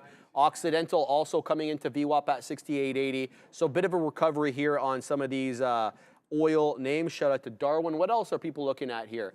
Hans Beer, Sharif. I missed the long on the NQ and the sell also. Not my day, but I picked up a long early after opening. Shout out to you, man, because we know we came off that bottom a little bit. We almost broke 18,000. Now we're well above 18.1. So shout out to you, Hans Beer. Hope you continue to print. Live trading by Trader TV says SMH. Obviously, that's a Chilean nightmare. He's echoing what the Katina Man has been printing on all day. Oh, I think he's shaking his head at you for the Twitch thing. What did I do? So Shake my head? I thought you meant SMH for So the... did I at first, but I realized he said Okay. it right after you said the Twitch thing. And What did I do? Because he was like, oh, like, don't, like, just like plug the Twitch, right? And I guess you repeated him, and so he was like shaking his head at you. Oh, I'm sorry, guys. Come on, man. I'm doing so many things here. Give me a little bit of... It could also be the semiconductor. Maybe Fabian is also plugging the semiconductor. Maybe. Well, I don't know. He likes crypto. He likes his the smaller names. I know what Fabian likes. He likes those type of crypto. He's Yes. shaking his head. Look, Crypto, he's shaking yes. his head. No crypto? Not today. Not today. Okay. But in general, you do like crypto. Yeah, he loves it. Friends, SEC Limited. Let's have a look at C Limited. Bring in the side chart over here. One moment, please. Oh. Look at this. Wave is moving here, guys. WAVE back above the... Okay, so I'm going to look at SE quick, but I want to go back into Wave because Wave is a small cap gapper du jour that is now back above the volume weighted average price, which means it's tradable in my book. So let's look at C Limited. So C, let's go to the hourly so I can just figure out the general trend. So, so this one... Nice here. Look at that. Rounded bottom. I think the NOS boss may like this one. Roundy bottom, he said. The roundy face. Yeah, by the, or as Big Kyle calls them, the roundy bottoms. But yeah, this one, nice here. Good look here on C Limited after that, looks like an earnings miss back on March 4th. I'm not exactly 100% sure. I'm just looking at the volume. I almost know for certain that that is the earnings day. Did you have something to say? No, I don't. Okay. Yeah. Sorry, I was a little too... Oh, no, I thought you were trying to get my attention. Yeah, we're down on the day, though, on C Limited, to be honest with you. So, yeah, a little bit below the volume-weighted average price. Looks like it was rejecting the 20 period or the 10 period for the majority of the morning. That would have been the move. Right now, though, anything maybe into the 50, which is a red line on my chart, the 50-period exponential moving average, could be an interesting look here on C Limited. Let's now flip back to Wave because Wave is a small cap gapper that I want to see what it's up to because wow, look at Wave go. Okay, so I don't typically see this. I don't typically, usually when you give up the ghost this much on a small cap gapper on VWAP, you don't usually recover in that same way. So Wave is pumping up here, guys. 61%. We're on our way into $5. It looks like $4.94 HOD. It's trading at $4.80 right now. We're going to have to put this up on a trading screen. I don't know exactly how I'm going to get into this, but my first inclination is that 4.5 dip. If this dips into 4.5, we had a bit of a double top there at 4.5. So it's shown its propensity to use $4.50 as resistance. Does it now look to that level for support? I'm going to put a dip trade at 4.5 there. You want to ride the wave? Yes. Yeah, we wish you best of luck there. Best of trading force there with that surfboard on Wave. As to echo a joke Fabian made a couple days ago, that one's looking like a bit of a tsunami that moved up to the upside. So shout out to Fabian. Also shout out maybe to NVIDIA. I'm still playing the short off this range. You know, sometimes you got to switch it up. I think I watched again. We reject that 865 area. 865.15s is my goal in terms of my entry point, and then giving it about $1, getting out at 864s. So I'm okay with 865.15 to 864. I would be pleased as punch. I'm not sure if we're going to get that punch into the trade, though. We're going to have to wait and see if NVIDIA will let us in NVIDIA. Also, Tesla, still rangy. I don't like these lower highs, but I do like this clear top here of 172.20. I would not stay in it that long. And this bottom here of that 170.70. I would just rather take it short from the top of the range, so I'm staying involved. So I'm not in anything right now, guys. I'm trying to find a trade that I like. And right now, that NVIDIA short to me is the most promising. But knowing how NVIDIA goes, this guy could bamboozle me. I could love the trade, and then it just... So we'll have to see what happens. I am comfortable with this right now, though. I have the 1 minute on my side chart, and I like how it's doing on the 1. I have the 5 minute on my big chart. I like what it's doing on the 5. So I'm into this. We talk about fractal time patterns, and I think NVIDIA on every chart for me right now is saying, go ahead, Adara. So there we go. She can talk, apparently, and that's what she's saying. So we're out 864 is going to be the goal here. I do have my little beak wetter at the ready to just dip the head in there. So let's see how that goes.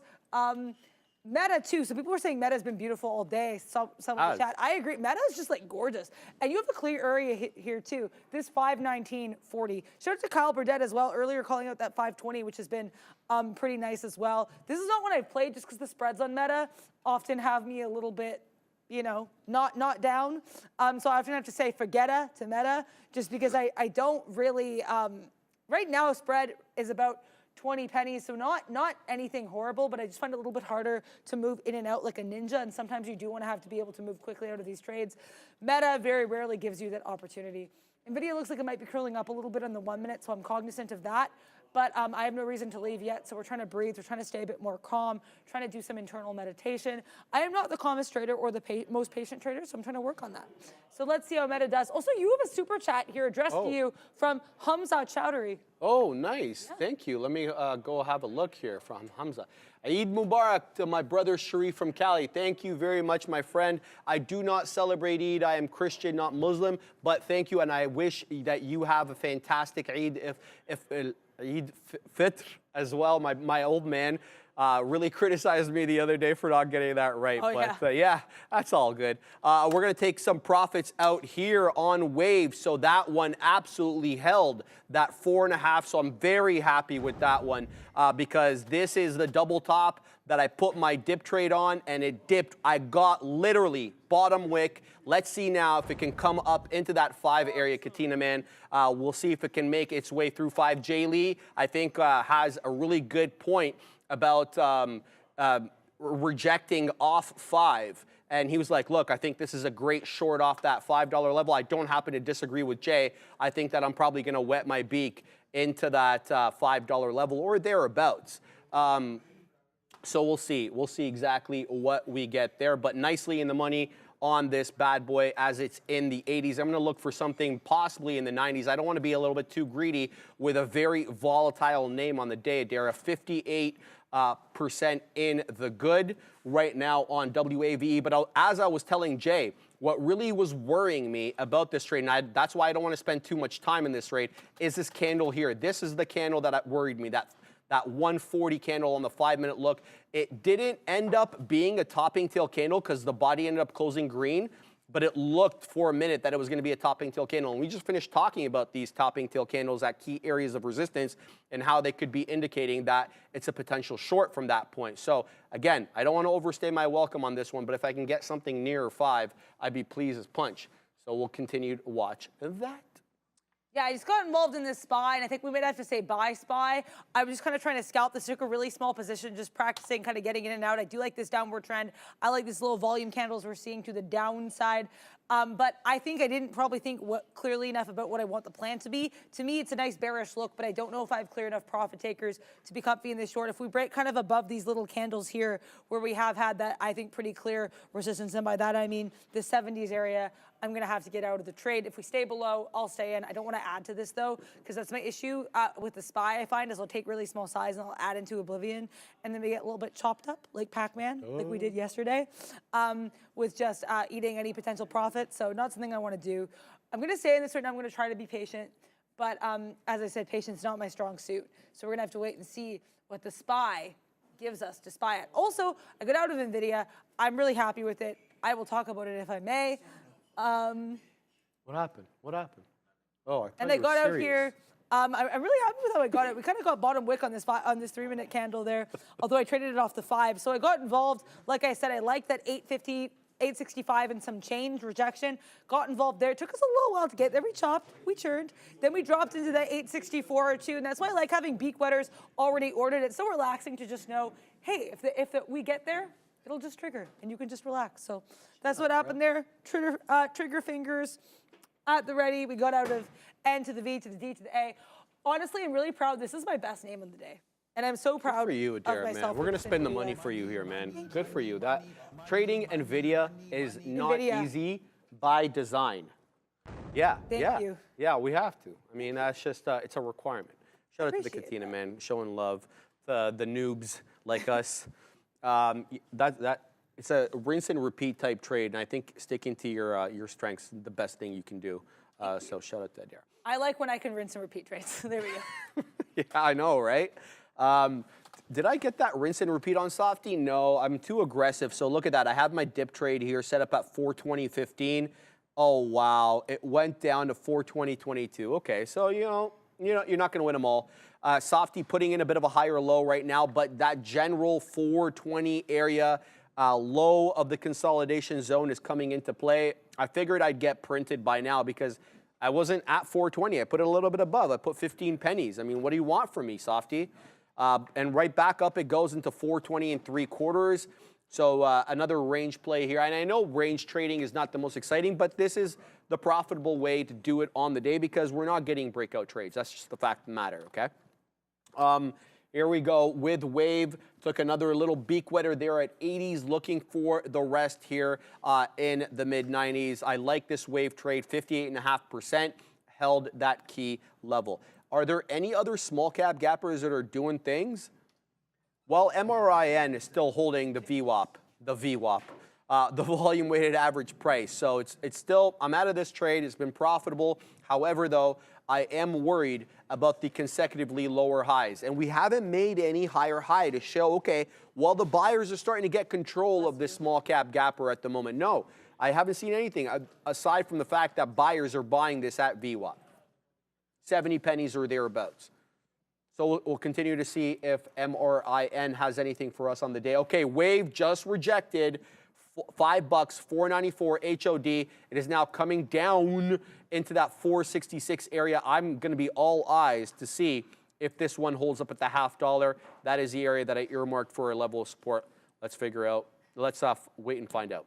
You got bottom wick on that. That's an awesome entry. Yeah, I was very happy with this. I've been saying this. I think Sharif has some kind of like weird, intense karmic relationship with some of these small caps because you'll get that was bottom wick. Remember that one time too that you got out of it a stock. I think it was that ELAB, I believe. It was EVAX. EVAX. There we go. EVAX. Yes, and you got out of EVAX literally milliseconds before the thing holds.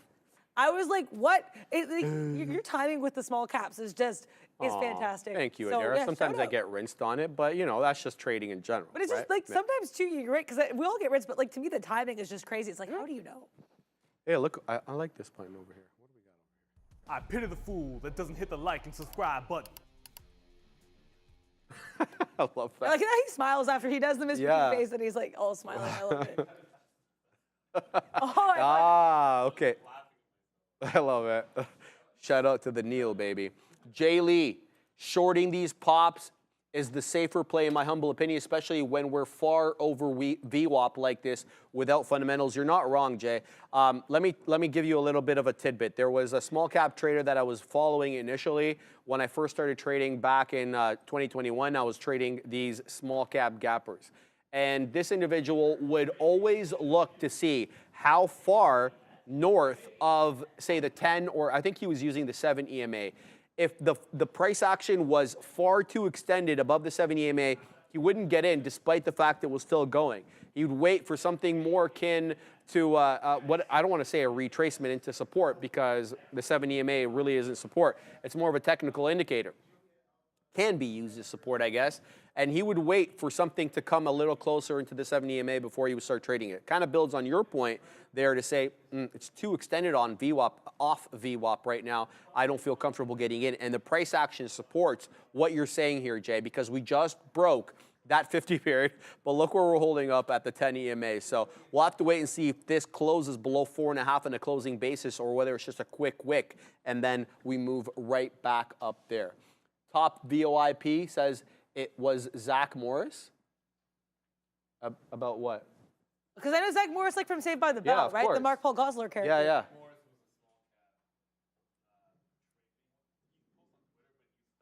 Oh, no. I thought you were talking about Zach Morris from Saved by the Bell, man. Same. Not the trader, Zach little Morris. blonde Okay. dude, yeah. I didn't actually know there was a trader called Zach Morris, but it didn't ring a bell to me. Yeah, and I thought it was Saved by the Bell there. Yeah.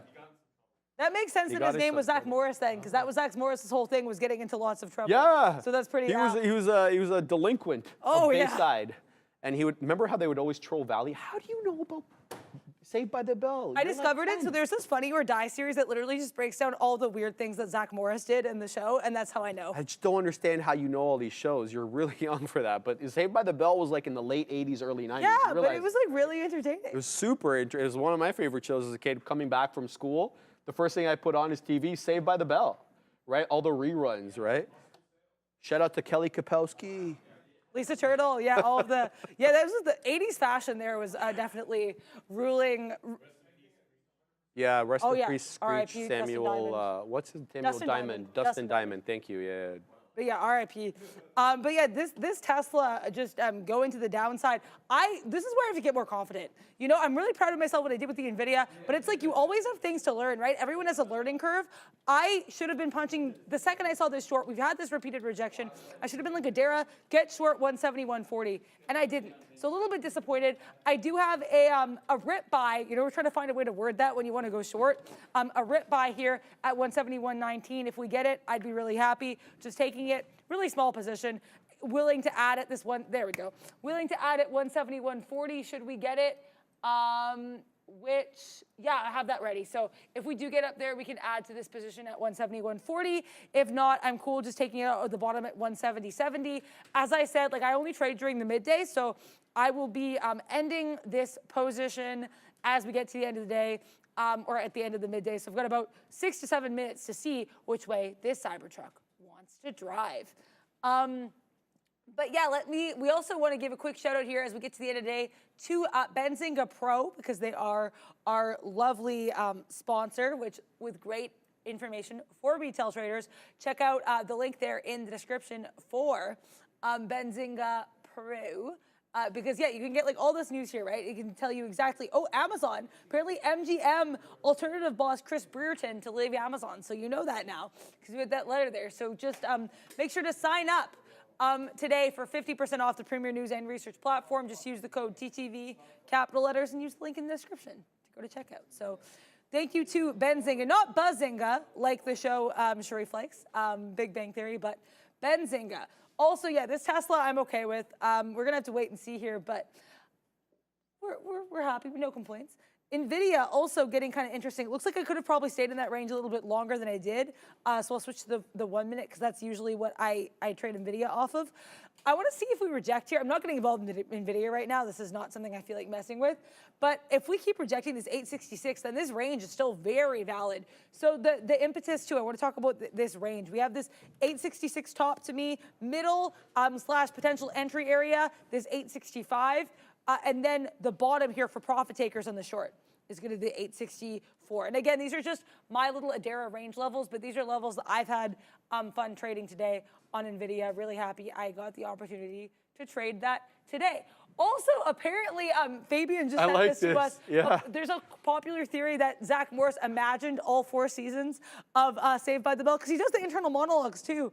So yeah, people were saying it's like, because you know, and like he'll always like go to the camera. He always breaks the fourth wall. No way. So yeah, that's actually a really good theory. So I didn't know he that. imagines himself as this charming guy. That's hilarious. I did not know Love that theory. Okay. I just remember when he had that big, like, chunky cell phone, the brick cell phone, and Mr. Belding would always take it away from him. Shout out to Zach Morris. All right, guys, let's talk. Well, we got like 4 minutes left on the show. Obviously, yesterday, Arsenal played in the Champions League. And, you know, we didn't get the result we wanted. I'm going to be a good sport about it. We ended up tying 2-2 with Bayern Munich at home, which is a loss for us. I got to tell you, though, Bayern impressed me. The reason they impressed me was the speed of their forwards. We didn't lose, Neil. Oh, hold on. Sorry. No. Bring Neil back up. Where does Liverpool play again? Oh, that's right. The second division in Europe, the Europa League. Arsenal's in the Champions League. No. But seriously, though. Seriously. I felt that the Bayern forwards were very quick, and they gave our 2 center backs a lot of trouble. And when you watch Arsenal against other teams, William Saliba and Gabriel Magalhaes have never had issues with speed against forwards, but their forwards were so quick. I'm talking about you, Serge Gnabry, who celebrated against us, who are his former team. I did not like that. I'm talking about you, Leroy Sané. You are quick, man.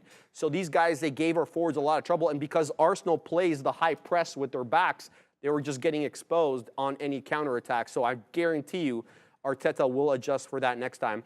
How we do at the Allianz, though, bit of a wild card, man. Bayern hasn't done this well, hasn't done that well this year in the Bundesliga, but the Champions League is an entirely different beast. The way that you play when you're in a two-game set, it's entirely different. So, yeah, I got to give Bayern credit, man. They surprised me. I didn't think that they were that good given the season they've had, but they are good. So 2-2 yesterday. Real Madrid, City ended up 3-3. It was a hell of a day yesterday in Champions League. More to come today, Adara. We got 2 minutes left on the show. Yeah, I mean, I think the Real Champions League is just, I couldn't think of a good transition. We're trading here. We're having a great day. Shout out to Bears versus Bulls. They're saying this. Devin Kearsey saying the words of the day, pamping.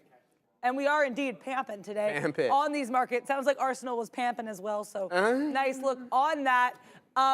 Yeah, people, Bears versus Bulls asking when I'm taking the compliance test.